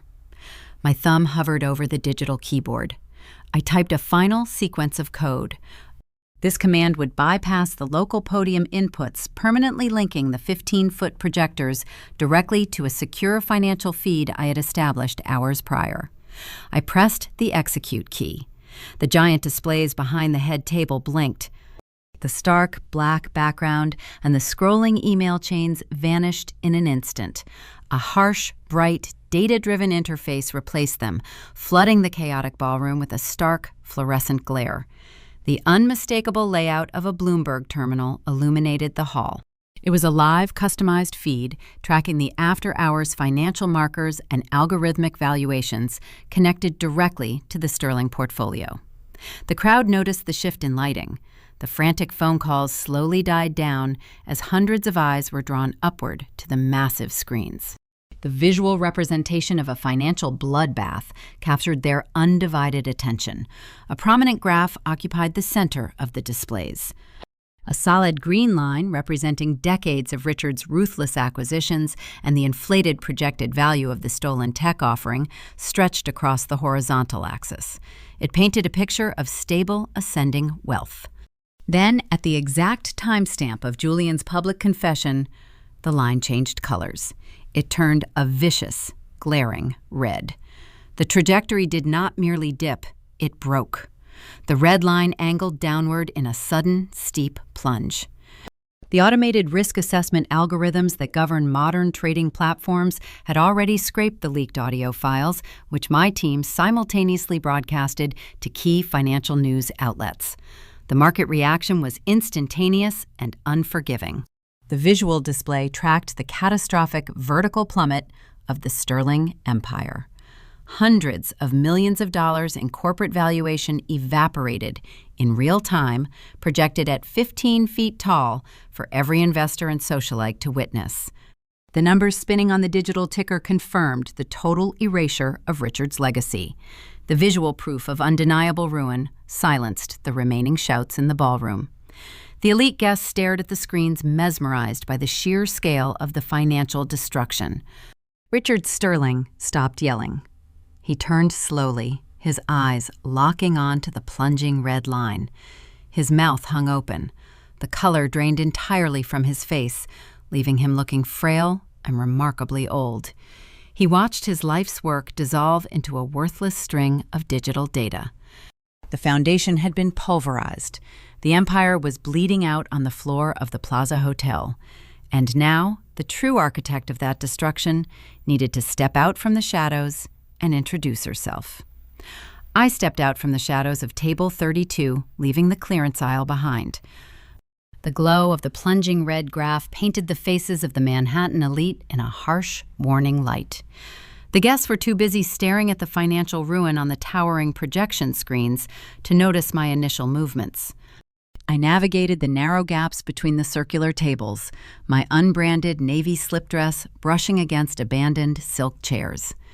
The air in the room felt thin, starved of oxygen by sudden panic. As I reached the main center aisle, a prominent hedge fund manager turned and caught sight of my approach. He stepped back, bumping into a waiter holding a tray of untouched dessert plates. The ripple effect began. The crowd parted. They did not move out of respect or polite society etiquette. They moved out of an instinctual, primal urge to clear a path for an apex predator. They sensed a profound shift in the hierarchy of the room. The venture capitalists and private equity managers instinctively stepped back, pressing themselves against the floral centerpieces to widen the aisle. My posture remained upright, my pace steady and unhurried. 5 years ago, I walked away from a stolen startup with $18 and a shattered reputation. Today, I walk down the center aisle of the Plaza Hotel as an executioner. Miles spotted me first. He stood near the edge of the elevated stage, his custom tuxedo hanging off him like a borrowed costume. The frantic desperation in his eyes morphed into a raw, feral rage as he connected the digital hack to my calm, deliberate approach. He forgot the wealthy investors observing his every move. He forgot his weeping bride tangled in her ruined Vera Wang gown near the torn wires. He saw the woman he starved out in litigation, walking toward him with the certainty of a victor, and his fragile composure shattered. He lunged off the low stage, rushing toward the center aisle with his hands curled into tight fists. "You did this," he screamed, his voice cracking under the severe strain of sudden ruin. "You hacked the network." He closed the distance, intending to physically remove the threat he could no longer control through legal intimidation. He wanted to silence the undeniable proof of his own fraud by resorting to base aggression. He never reached me. 2 of his own groomsmen stepped out from the panicked crowd and intercepted his charge. They grabbed him by the shoulders, hauling him backward. They were not protecting me from physical harm. They were protecting themselves from being associated with an unhinged criminal assaulting a wedding guest in front of hundreds of high-profile witnesses. The groomsmen recognized that the Sterling brand was dead, and they refused to sink with the ship. Miles struggled against their firm grip, his polished charm replaced by the pathetic thrashing of a cornered animal. His patent leather shoes slipped uselessly against the polished marble floor. Richard Sterling tore his gaze away from the plunging stock ticker and focused on the commotion in the aisle. The billionaire patriarch saw me standing calmly while his new son-in-law fought against his own wedding party. The sight offended his deeply ingrained sense of class superiority. He still believed his vast wealth functioned as an impenetrable shield. He still viewed me as a penniless coder from the Midwest, an annoying pest that could be swatted away with a single phone call. He marched to the edge of the stage, pointing a trembling, manicured finger in my direction. "Security, Richard," bellowed his deep baritone, echoing through the cavernous hall. "Get her out of this venue right now. She orchestrated this entire smear campaign." He scanned the room, searching for the hotel staff or his personal guards to enforce his command. He expected swift compliance. He expected the world to bend to his will, simply because he signed the checks. When no one immediately moved to eject me, his face turned a mottled shade of purple. The illusion of his omnipotence was failing in real time. "Are you deaf?" Richard roared, spraying spittle into the air, his neck veins straining against his starched white collar. "Remove her. She is a broke nobody. She is a disgruntled failure trying to extort my family." He clung desperately to the false narrative he had constructed, attempting to belittle my presence in a futile effort to regain control over the panicked investors. He believed that if he shouted loud enough, if he demeaned me with enough venom, the venture capitalists would ignore the financial bloodbath displayed on the screens above him. I did not retreat. I did not raise my voice to match his frantic shouting. I stopped walking exactly 10 feet from the head table, establishing a clear, unbreachable boundary between my authority and their desperation. Julian stood near the wooden podium, still holding the wireless microphone. The best man looked physically ill, pale and shivering, but a strange, profound sense of relief washed over his features. The heavy burden of his 5-year silence had finally been lifted. He had delivered the digital grenade and survived the blast. I extended my right hand toward him, keeping my palm open. I did not speak a single word. The simple physical gesture was a command that echoed louder than Richard's frantic screaming. Julian understood the assignment. He bypassed the weeping bride and the thrashing groom stepping down from the elevated platform. He walked the short distance, bridging the gap between the liars on the stage and the architect in the aisle. He placed the heavy metal microphone into my waiting hand. He offered a single, solemn nod of acknowledgement before retreating into the shadows of the crowd, choosing to watch the final judgment from a safe distance. The cold metal of the microphone felt substantial in my grip. I brought the device to my lips. The high-quality hotel audio system picked up the subtle sound of my breathing, amplifying it through the silent, breathless room. The remaining guests froze, turning their attention away from the digital carnage on the projection screens and focusing entirely on the woman standing in the clearance rack dress. I looked directly into the eyes of the billionaire patriarch. "You have been searching for a savior all night, Richard," I said, my voice steady, resonant, and devoid of any emotional tremor. The pristine acoustics carried my words to every corner of the grand ballroom. "You reserved a front row seat for the chief executive of Apex Holdings. You checked your diamond watch, you scoured the crowd, and you sent frantic text messages begging for a response from the industrial partner you needed to survive." Richard stopped shouting. His mouth hung slightly open. The sheer command in my tone forced him to listen against his will. The wealthy investors in the front rows turned their heads, observing the brutal exchange with morbid fascination. "You assumed power required a bespoke suit and a loud entrance." I continued, letting the words land with surgical precision. You never bothered to look past your own arrogance to see who was actually holding the cards. You just seated her by the kitchen. The realization did not arrive gently. It struck the billionaire patriarch like a physical blow to the chest. Richard staggered backward, taking a single, uneven step, his polished shoes slipping slightly on the marble. He stared at me, his mind racing to process the impossible truth shattering his reality. The phantom executive holding the keys to his initial public offering, the industrial titan who controlled the southern shipping lanes and the steel warehouses, was the same woman he just threatened to bury in litigation.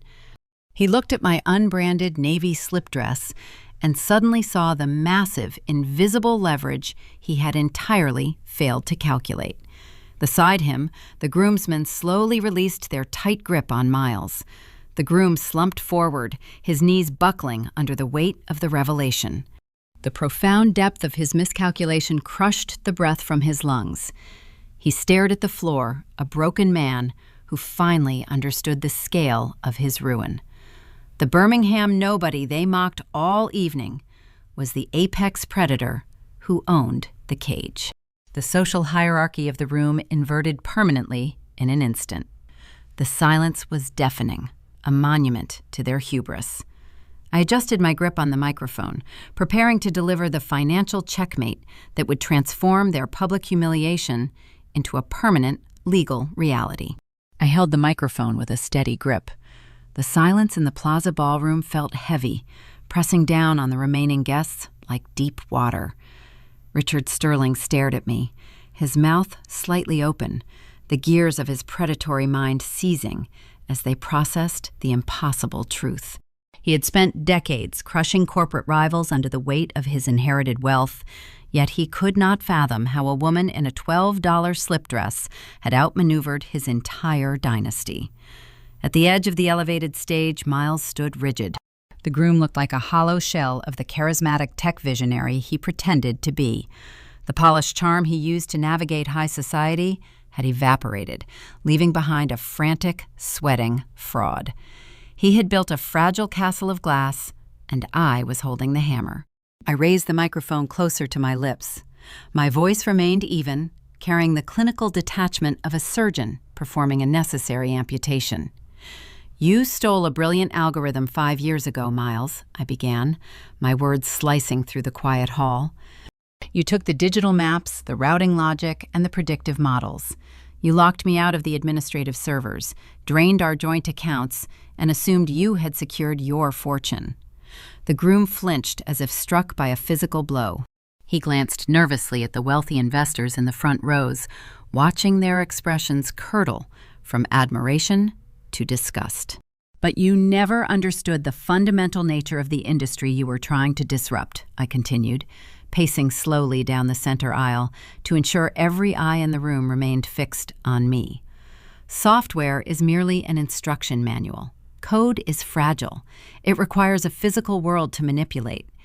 A logistics program holds zero value without the actual trucks, the loading docks, and the steel to move the freight." I stopped walking, letting my gaze sweep across the silent, breathless audience. The venture capitalists and hedge fund managers leaned forward, their analytical minds hanging on every syllable. They recognized the anatomy of a perfect corporate ambush. "In New York, men like you trade imaginary numbers on digital screens," I told them, turning my attention back to the stage. "You shuffle money around and call yourselves creators. But down in Birmingham, we forge the actual steel. We pave the shipping routes." During those grueling 90-hour weeks, while I stood on freight docks in the brutal southern heat, I learned that whoever controls the asphalt controls the market. Your stolen code is a beautifully designed train, Miles, but I own the tracks, and I am ripping them up. A profound, self-preserving calculation settled over the elite crowd. The bankers who had been fawning over the Sterling family earlier were now mentally updating their risk assessment models. The software they were about to buy into was not just stolen property, it was effectively bricked, isolated from the very infrastructure it needed to operate. I shifted my focus from the broken groom to the billionaire patriarch. Richard gripped the edge of the head table, his knuckles turning a stark, translucent white. He tried to maintain his imposing stature, but a noticeable tremor shook his hands. The color had drained from his face, leaving a sickly, ashen hue. "You knew the technology lacked physical backing, Richard," I stated, shining the spotlight onto his unbridled greed. "But your ego blinded your judgment. To fund the extravagant costs of launching this fraudulent tech venture, you leveraged your own legacy." The elite guests shifted uncomfortably in their silk chairs, their eyes darting between the patriarch and me. $80 million is a heavy burden, I said, making sure the precise figure echoed through the sound system. You bypassed traditional banks because they would have required due diligence. They would have audited the origins of the software. So you went to unregulated private lenders, the kind of shadow firms that charge predatory interest rates but ask very few questions. You staked your family holding company, your Manhattan real estate portfolio, even the very hotel where we are standing tonight, as collateral against this initial public offering. Richard gasped, a short, ragged intake of air. He knew the specific terms of the contracts he signed. He operated under the assumption that his debt was safe, held by greedy but predictable equity groups who only cared about quarterly returns. Corporate debt is a tradable commodity, I explained, educating the room on the precise mechanics of their downfall. It can be purchased by anyone possessing sufficient capital and the right strategic connections. While you were standing on that stage boasting about your invincibility to a room full of sycophants, I sent a brief text message to my chief operating officer in Alabama. Apex Industrial bought every single one of those loans. I own your debt. Jessica Sterling, still tangled in her ruined Vera Wang gown near the torn wires of the podium, let out a quiet, terrified whimper.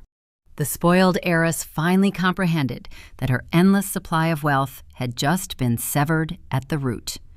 Those lending agreements feature strict protective covenants, I added, ensuring the audience understood the inescapable nature of the snare. They include a standard material adverse change clause. This legal provision allows the debt holder to demand immediate repayment in full if the borrowing company commits fraud or suffers a catastrophic blow to its public reputation. I gestured toward the towering projection screens still displaying the plunging red stock ticker and the stalled Bloomberg terminal feed. When Julian plugged that flash drive into the podium, he did more than just play a recording, I declared, my voice ringing with undeniable authority. He delivered the required legal notification of a material adverse change. The intellectual property theft is now public record. The deception is undeniable. And the terms of your leveraged loans clearly state that upon discovery of gross misconduct, the grace period is waived. The balance matures instantly. I took one final step forward, closing the distance to the head table. You owe me $80 million, Richard, and I am calling the debt due. Immediately. The patriarch slumped backward, his legs giving out. He fell heavily into his ornate mahogany chair, his chest heaving as he struggled to draw breath. The billionaire who measured human worth in net value had just been handed a bill he could not pay. Miles shook his head rapidly, attempting to reject the crushing reality. He took a stumbling step toward the edge of the stage, sweat pouring down his temples, ruining his expensive grooming. "You cannot do that," Miles stammered, his voice cracking, shedding all of its polished charm. "We have the best lawyers in the city. We will tie this up in court for a decade. You will never see a dime. The public offering will proceed on Monday. Our underwriters will guarantee the opening price. The stock valuation will cover the entire $80 million. We will write you a check right after the bell rings." He clung to the delusion of his own success, unable to process that the game had already ended. He still believed he could charm his way out of the execution chamber. I looked at the man who had stolen my life, who had driven me to the edge of ruin and forced me to rebuild myself from the scrapyards of the South. He was pathetic, a fraud stripped of his borrowed armor. I let a cold, calculated smile touch my lips. "Your underwriters are currently sprinting toward the exits," I pointed out, gesturing to the back of the room where several prominent bankers were already slipping through the heavy oak doors, eager to escape the blast radius.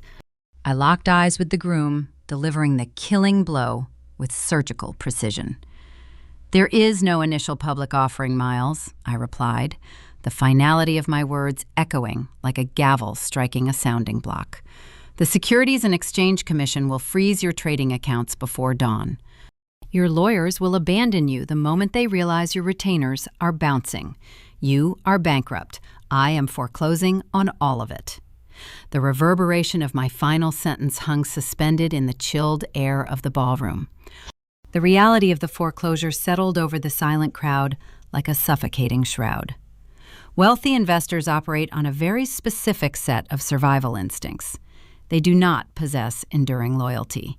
Their allegiances are rented holding value only as long as the underlying assets perform. When a corporate vessel begins to take on water, these individuals do not grab buckets to bail out the flooding engine room. They secure the nearest lifeboats and sever the mooring lines. The shift in the room occurred in a fraction of a second. The invisible social threads binding the guests to the head table snapped with a palpable tension. A tall man with distinguished silver hair sitting at table 4 stood up. His name was Harrison Cole. He managed an influential hedge fund handling billions in private equity. 5 years prior, I stood in his sleek, glass-walled waiting area, holding a pitch deck detailing my original routing architecture. His assistant turned me away because I lacked a prestigious university pedigree and a proper introduction. Tonight, Harrison looked at me with an expression bordering on profound reverence. He did not address the groom. He turned his attention entirely to the ruined patriarch sitting on the stage. Richard Harrison said, his voice carrying the cold, clinical detachment of a mortician. "Our backing is pulled." The words echoed through the cavernous space, severing the final artery of hope for the Sterling family. The initial public offering is dead. Harrison continued, straightening his tailored cuffs. "My firm will launch an internal audit tomorrow morning regarding all prior financial disclosures your holding companies provided. We will inform the federal regulators of our findings." Richard raised a trembling hand. The billionaire looked frail, stripped of his imposing aura. "Harrison, please wait. We can restructure the debt. We can contain this fallout. You cannot contain a severed artery." Richard Harrison replied, his tone devoid of any sympathy. "You are a toxic liability. Do not ever call my office again." Harrison turned on his heel and walked toward the exit doors. His public departure functioned as a release valve for the entire room. Dozens of chairs pushed back simultaneously, scraping loudly against the polished marble floor. The panic lost its polite veneer. It became urgent, frantic, and undeniable. Board members, venture capitalists, and real estate tycoons grabbed their wives and headed for the lobby. They left behind untouched plates of expensive catered food and half-empty flutes of vintage champagne. The physical objects of their extreme wealth remained scattered across the silk tablecloths, but their social currency evaporated into the cold air. Miles rushed down from the elevated stage. He threw himself into the center aisle, desperate to stop the bleeding. He reached out to grab the arm of a prominent tech investor who was hurrying past. "Wait, just listen to me," Miles pleaded, his voice cracking with raw desperation. "We can patch the code. We can pivot the market strategy. We still have the brand recognition." The investor yanked his arm away as if Miles carried a highly contagious disease. He wiped his sleeve where the groom had touched him. "Keep your hands off me," the investor hissed, his eyes wide with financial terror. "You are facing federal wire fraud charges. You lied on a regulated prospectus. You are going to a federal penitentiary." The investor hurried away, leaving the groom standing empty-handed in the middle of the fleeing crowd. Miles spun around, trying to catch the eye of anyone who would listen, but they all averted their gaze. To the Manhattan elite, he was already a ghost. He was a cautionary tale they would whisper about at future galas, safely distanced from his ruin. At the head table, the reality of the situation finally pierced the thick, protective bubble surrounding the bride. Jessica Sterling looked around the rapidly emptying hall. Her eyes darted toward the side entrance just in time to see her 4 bridesmaids slipping through the doors. The women who had giggled at my clearance rack dress just hours earlier were fleeing without a backward glance. They did not stop to comfort their supposed best friend. They recognized that the Sterling name had transitioned from a golden ticket into a social plague. High society socialites survive by swiftly distancing themselves from disgraced peers. Jessica realized her kingdom was gone. The endless trust fund, the sprawling penthouses, the curated social media image, all erased by a single clause in a commercial debt contract. The foundation of her identity cracked and crumbled. Her knees buckled. She dropped to the marble floor. The heavy, imported layers of her designer gown pooled around her, framing her in a heap of white tulle and silk. She pressed her hands to her face and began to weep. The sound of her crying echoed through the thinning crowd, a raw, hysterical display of shattered privilege. She gasped for air, sobbing, openly mourning the sudden loss of her unearned luxury. I watched her cry. I felt zero pity. Pity is a fragile emotion reserved for innocent bystanders. Jessica was an active, willing participant in my destruction. She drank expensive cocktails and laughed on video about starving me out in a courtroom. She built her fairy tale wedding using the bricks of my stolen labor. Now she sat in the ruins of her own profound hubris, learning the brutal cost of gravity. The grand ballroom cleared at a staggering pace. The catering staff stood frozen near the kitchen doors, sensing the catastrophic disaster, but unsure how to proceed. The 12-piece orchestra had already packed their instruments and vanished down a service hallway. Within 10 short minutes, the opulent hall transformed from a vibrant celebration into an echoing ghost town. The exit doors swung shut, cutting off the noise from the lobby. Only the core players remained in the cavernous space. The patriarch sat broken and silent in his ornate chair, staring blankly at the dark projection screens. The heiress sobbed on the floor, her makeup ruined, her tiara slipping sideways. The fraudster stood isolated in the center aisle. And the architect who engineered the collapse stood quietly watching the dust settle. The social exodus resolved the public phase of the battle, but it birthed a new private tension. Stripped of their wealthy audience and their defensive shields, the Sterling family had nothing left to lose. Desperation breeds a unique, dangerous energy. Men who build their entire existence on the illusion of dominance do not handle sudden defeat with grace. They seek a target for their humiliation. Miles slowly turned away from the closed exit doors.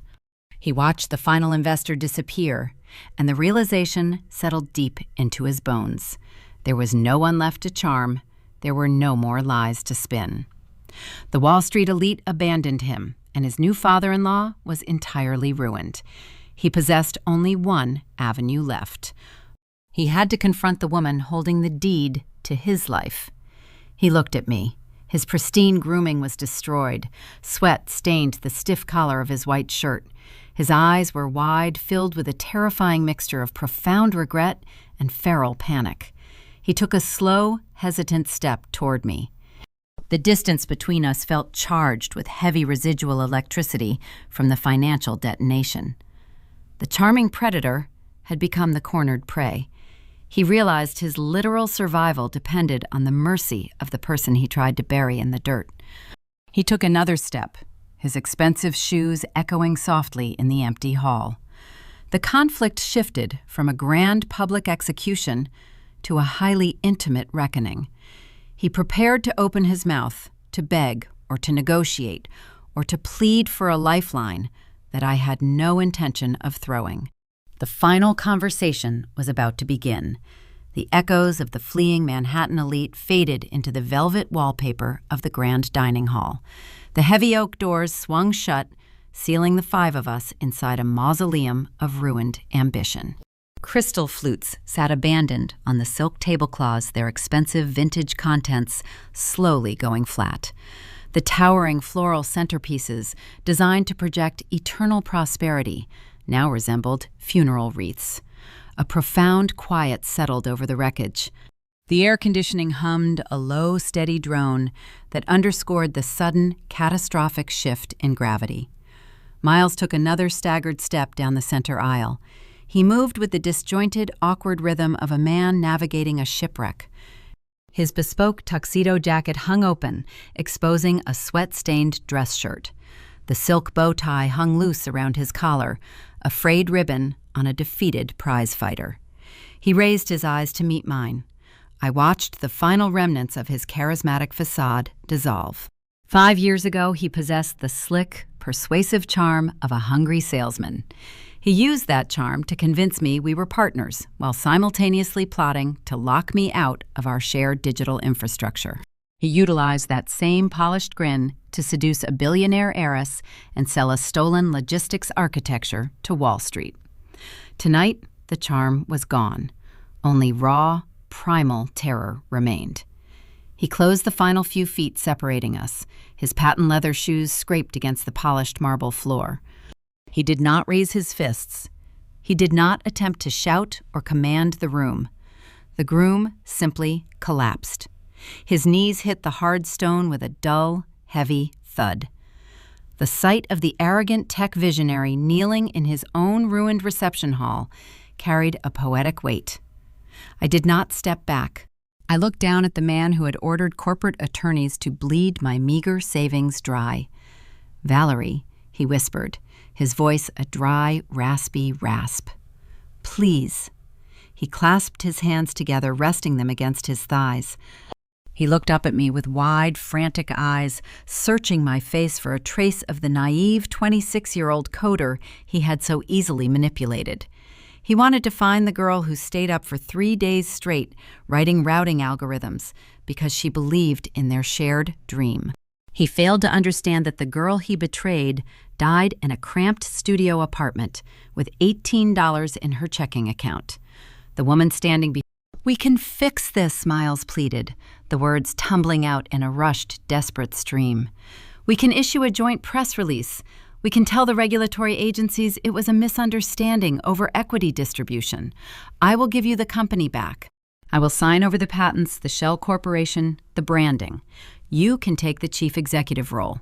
Just call off the debt collectors. Do not ruin me." He was bargaining with phantom currency. He still believed his stolen enterprise held value. He clung to the delusion that his title and his corner office mattered. I reached down and smoothed the fabric of my simple $12 slip dress. I adjusted the thin navy strap, allowing the quiet motion to communicate my total lack of urgency. I felt no desire to scream. I experienced no urge to gloat or demand a tearful apology. Vengeance delivered through shouting is merely unchecked emotion. True power resides in tranquil, clinical execution. "I do not want your company, Miles," I replied, my tone steady and devoid of malice. He blinked, his brow furrowing in profound confusion. "But you built the architecture. You wrote the core logic. It is your life work." "I built an engine," I corrected him. "You took that engine and installed it into a vehicle constructed entirely from fraud, perjury, and stolen equity. Your enterprise is tainted. The Securities and Exchange Commission will seize your servers by tomorrow morning. Federal investigators will audit every email, every wire transfer, and every falsified prospectus you submitted to your underwriters. Your company is a crime scene, Miles. It holds zero value to me." He swallowed hard, his Adam's apple bobbing against his throat. "Then what do you want? Why did you come here?" I looked down at him, noting the tremble in his shoulders. "I just came to collect my severance." The stark reality of his situation crushed the remaining air from his lungs. He slumped forward, resting his hands on the cold marble, bowing his head in total submission. He realized he possessed nothing left to trade. I had neutralized his social capital, weaponized his financial debt, and rendered his stolen intellectual property worthless. He was a bankrupt criminal waiting for the authorities to arrive. I shifted my gaze past the kneeling groom. At the head table, Richard Sterling remained immobilized in his ornate chair. The billionaire patriarch stared blankly at the dark projection screens, his posture defeated and slumped. His expansive Manhattan real estate portfolio, his holding companies, and his legendary legacy were currently being transferred into the possession of Apex Industrial. He had treated the lower classes as disposable pawns for 6 decades. Now he sat in the ruins of his own grand casino, a victim of a margin call he could never afford to pay. Nearby, Jessica knelt in a puddle of imported white tulle and ruined silk. The heiress wept softly, her face buried in her hands. The protective barrier of her unearned wealth had shattered, exposing her to the harsh, unforgiving elements of consequence. She would wake up tomorrow morning to frozen bank accounts, seized assets, and a husband facing federal indictment. The socialites she considered her closest friends would block her number. She was experiencing the exact same isolation she had so gleefully inflicted upon me 5 years prior. A soft footstep drew my attention back to the center aisle. Julian stepped out from the shadows near the catering entrance. The best man looked exhausted, his face pale and drawn, but the suffocating tension that had plagued him all evening was noticeably absent. He walked toward me carrying the heavy metal microphone he had used to detonate the groom's deceptive narrative. He stopped a few feet away, avoiding the kneeling figure of his former business partner. Julian extended his hand, offering the microphone back to me. He did not offer empty apologies or attempt to justify his 5-year silence. He understood that actions held far more weight than belated words. "Thank you," Julian whispered, his voice carrying a genuine, quiet relief. He was thanking me for forcing his hand. I had provided him with a digital weapon, but he made the choice to plug it into the podium.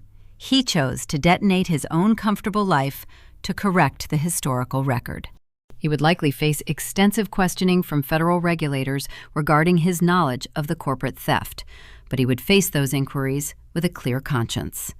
I nodded, acknowledging his choice. "You are welcome, Julian." I did not take the microphone. He placed it gently on a nearby dinner table, resting it next to a discarded linen napkin and a half-empty crystal goblet. The mechanical instrument of their public destruction sat quiet and dormant, having fulfilled its purpose. I turned my back on the weeping bride, the ruined billionaire, and the kneeling groom. I did not offer a parting dramatic speech. I simply began to walk toward the main exit. The rhythmic sound of my sensible heels against the polished stone floor echoed through the cavernous hall, serving as the final steady heartbeat of the evening. I pushed through the heavy brass-handled doors, leaving the grand ballroom behind. The corridor outside felt remarkably cool and serene. The thick carpets absorbed my footsteps. The chaotic energy of the financial slaughter remained trapped inside the reception hall, unable to follow me into the quiet transition space. I navigated the gilded hallways, moving toward the main lobby of the Plaza Hotel. The opulent surroundings no longer felt intimidating or exclusionary. The crystal fixtures and marble columns were merely decorative elements in a building I could easily purchase and liquidate if I so desired. I had conquered the environment not by conforming to its superficial standards, but by exploiting its structural weaknesses. I reached the front coat check counter. The lobby was entirely deserted, save for a few night shift hotel employees standing behind the concierge desk. The wealthy investors had long since fled into the Manhattan night, eager to contact their crisis management teams. A young valet wearing a crisp uniform stood behind the polished mahogany counter. He looked nervous, likely having witnessed the mass exodus of frantic billionaires and panicked socialites. He straightened his posture as I approached. "Ticket, please, ma'am," he requested, his voice polite but hesitant. I opened my modest clutch and handed him the small numbered paper tag. He turned and retrieved my plain wool coat from the long rack of empty hangers. He brought it back, folding it carefully over the counter. I took the garment, sliding my arms into the familiar, comforting sleeves. The fabric was practical, offering genuine warmth against the autumn chill. I reached into my clutch one final time, extracting a crisp $100 bill. I placed the currency on the polished wood, sliding it toward the young employee. "Have a quiet evening," I told him, offering a genuine, warm smile. "Thank you, ma'am," he replied, his eyes widening slightly at the generous tip. "Have a safe trip home." I turned and walked toward the revolving glass doors. The mechanical rotation pushed me out onto the sidewalk. The crisp, cold Manhattan air hit my face, carrying the scent of exhaust and distant rain. The city streets were quiet, the frantic energy of the financial district subdued by the late hour. Yellow taxis sped past the glowing street lamps. I stood on the pavement, taking a deep, cleansing breath. The suffocating weight of the past 5 years lifted from my shoulders, vanishing into the dark sky. I had settled the ledger. I had retrieved my stolen dignity and dismantled the architects of my ruin. The execution was flawless, and the resulting silence felt like a profound, hard-earned victory. I raised my hand, signaling an approaching cab. The vehicle pulled over, the tires hissing against the asphalt. I opened the door, preparing to head toward the airport. My work in this city was finished, but my true empire waited for me down south. A new chapter was about to commence, demanding my full attention and an entirely different kind of leadership. 6 months passed since the night the Manhattan elite fled the Plaza Hotel in terror. The morning sun poured through the floor-to-ceiling glass windows of the Apex Industrial Headquarters in Birmingham. The light warmed the polished concrete floors and illuminated the vast, open-concept workspace. This building offered a sharp visual contrast to the fragile, gilded opulence of New York high society. There were no crystal chandeliers casting deceptive shadows, and no silk wall coverings meant to muffle the sound of deceit. The architecture here relied on exposed steel beams, structural integrity, and transparent glass. It was a space designed for clarity and unvarnished truth. I sat at the head of a long, reclaimed oak boardroom table, reviewing the latest quarterly acquisition reports. The crisp printed pages detailed the systematic absorption of the Sterling holding companies. When I foreclosed on Richard Leveraged debt, his entire financial ecosystem collapsed like a fragile house of cards. My legal team spent the subsequent months dissecting his portfolio. We stripped away the vanity projects, the overpriced commercial real estate, and the hollow tech startups. We extracted only the raw, tangible assets that possessed genuine utility. The numbers scrolling across my tablet represented physical reality. They represented newly acquired freight lines, cargo vessels, and distribution hubs stretching across the eastern seaboard. On the far wall of the boardroom, a large flat-screen television played a national financial news network on mute. The constant stream of information provided a rhythmic background to my morning routine. I glanced up from my reports, recognizing the familiar, imposing stone columns of a federal courthouse in Lower Manhattan. The camera feed zoomed in on a chaotic scene. A swarm of aggressive reporters and flashing camera lenses surrounded 2 men being escorted by federal marshals. Miles looked haggard and exhausted, his posture slumped, devoid of the charismatic swagger he once weaponized to charm investors. He wore a plain gray suit that hung loosely on his diminished frame. His hands were secured in front of him, hidden beneath a tailored jacket, as he navigated the sea of journalists. Richard Sterling followed closely behind his former son-in-law.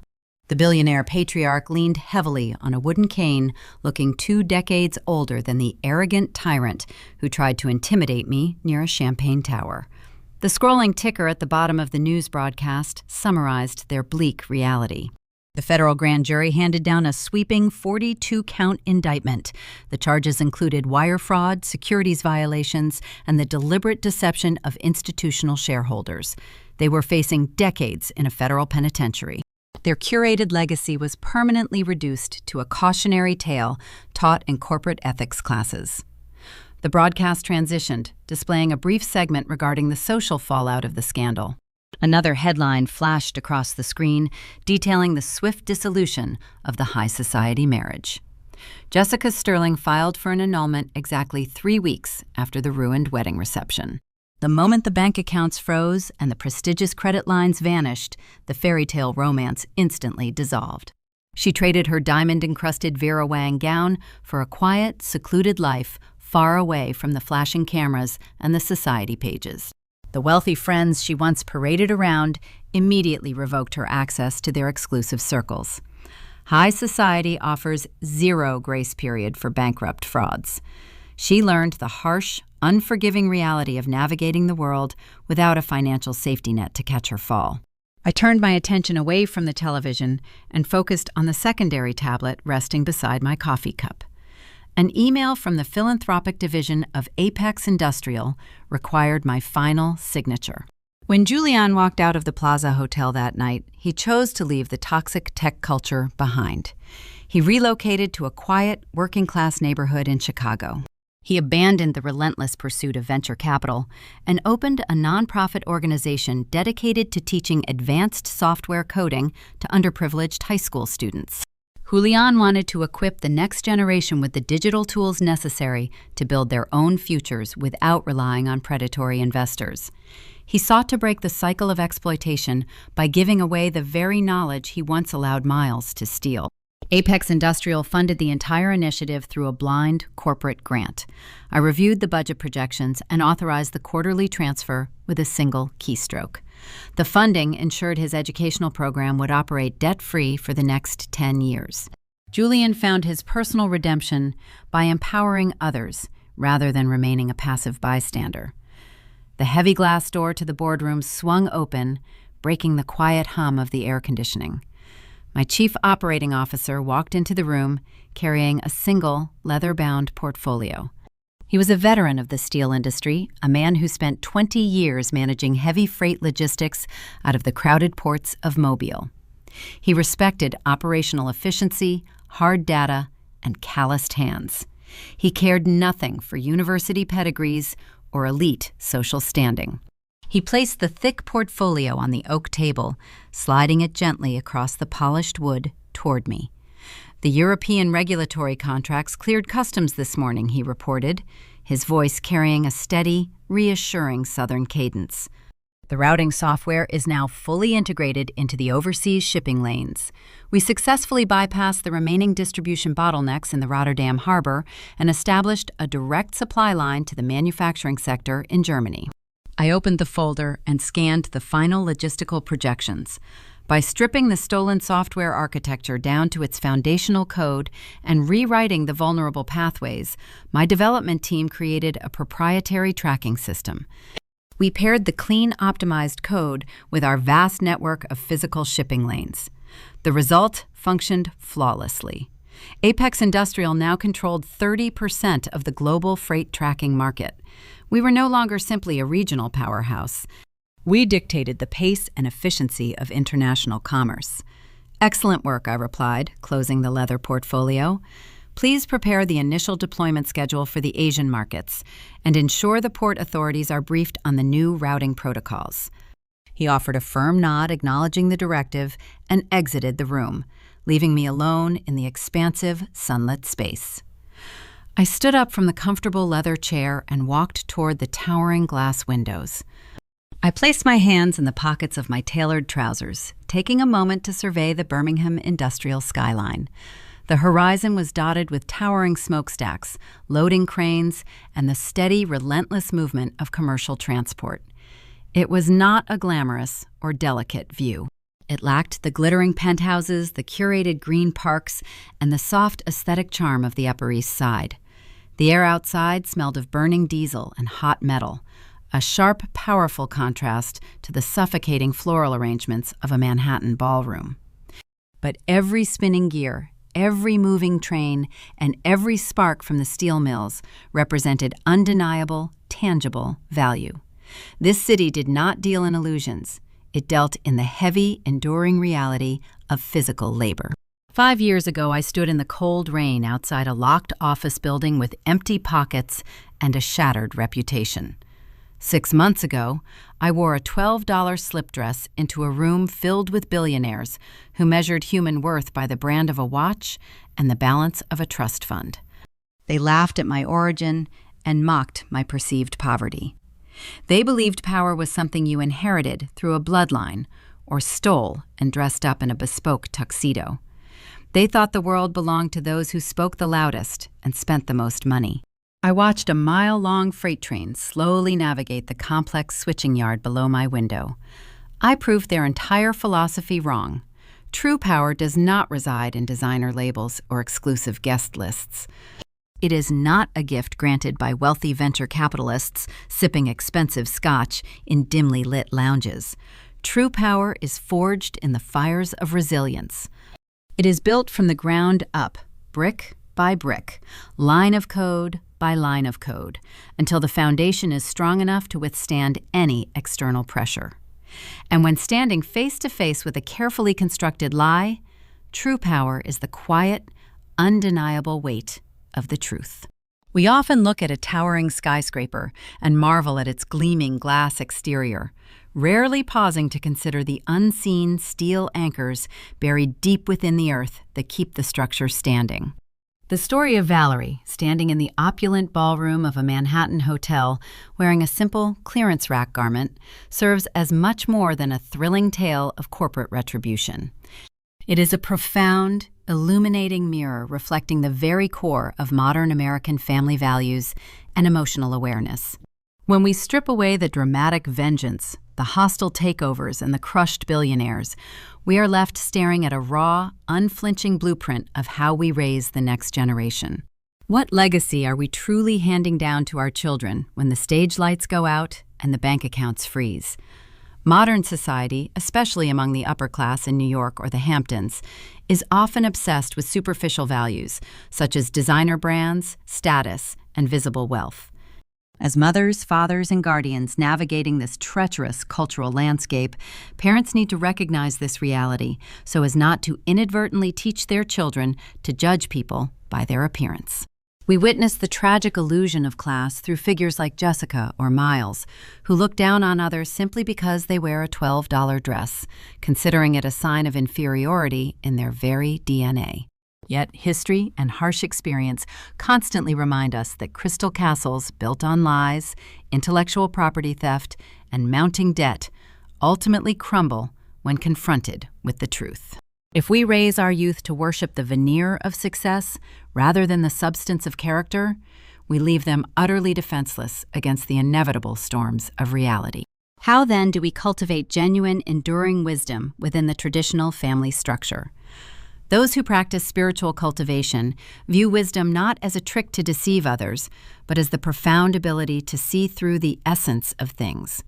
Wisdom is understanding the root, realizing that an arrogant fraudster like Miles only has the software, representing the facade and the superficial appeal, while a grounded architect like Valerie holds the hardware, symbolizing the vital infrastructure and the execution. Parents should teach their children that flashy software is completely useless without a solid foundation of strength underneath. Valerie demonstrated this concept perfectly through her strategic patience, proving that instead of rushing to seek immediate recognition, spending 5 years quietly building strength and buying back the debts of enemies is an expression of quiet, unassuming wisdom. This is the exact type of emotional intelligence we must model in our living rooms and around our dining tables.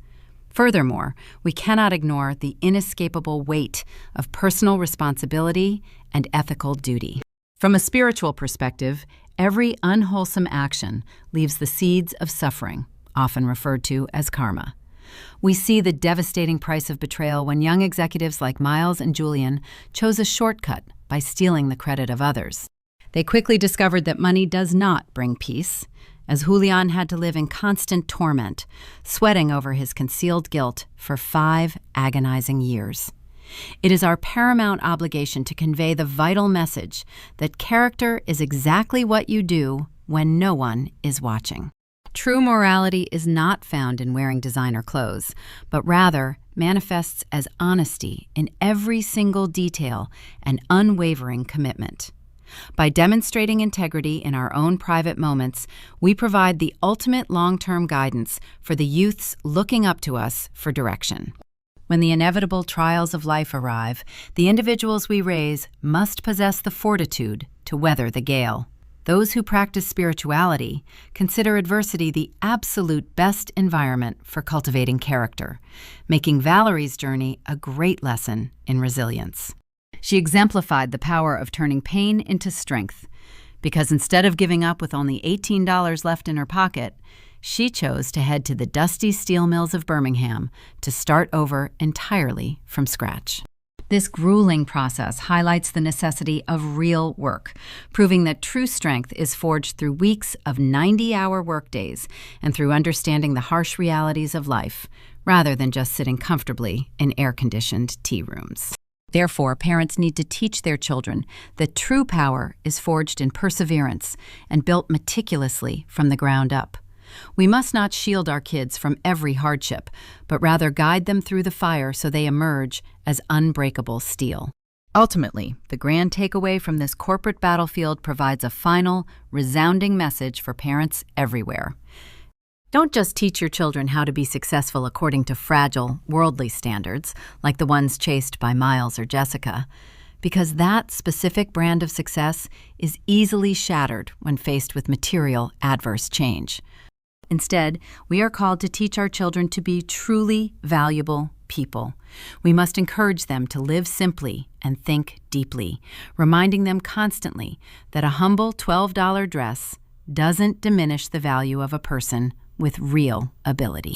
We must teach them to cherish integrity, showing them that an empire built on lies will inevitably become a suffocating prison for the soul. We must guide them to persevere in building a strong foundation, allowing them to encounter reality, learn to work hard, and take absolute responsibility for their own debts. If these themes of justice, emotional awareness, and the quiet triumph of the human spirit resonate with your own familial journey, please take a moment to follow the channel Cherry Vengeance.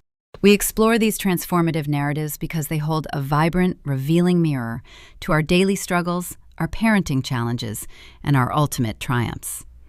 As you step away from this story and return to the rhythm of your own household, carry this final truth with you. A better life doesn't come from owning luxuries, but from settling the ledger of one's soul honestly and freely. Look closely at your own ledger tonight. When the worldly noise fades into silence and the superficial facade is entirely stripped away, what kind of foundation will remain standing in the dark? Perhaps the greatest empire you will ever build is not a towering corporate entity, but the quiet, unshakable character of the child sleeping in the next room.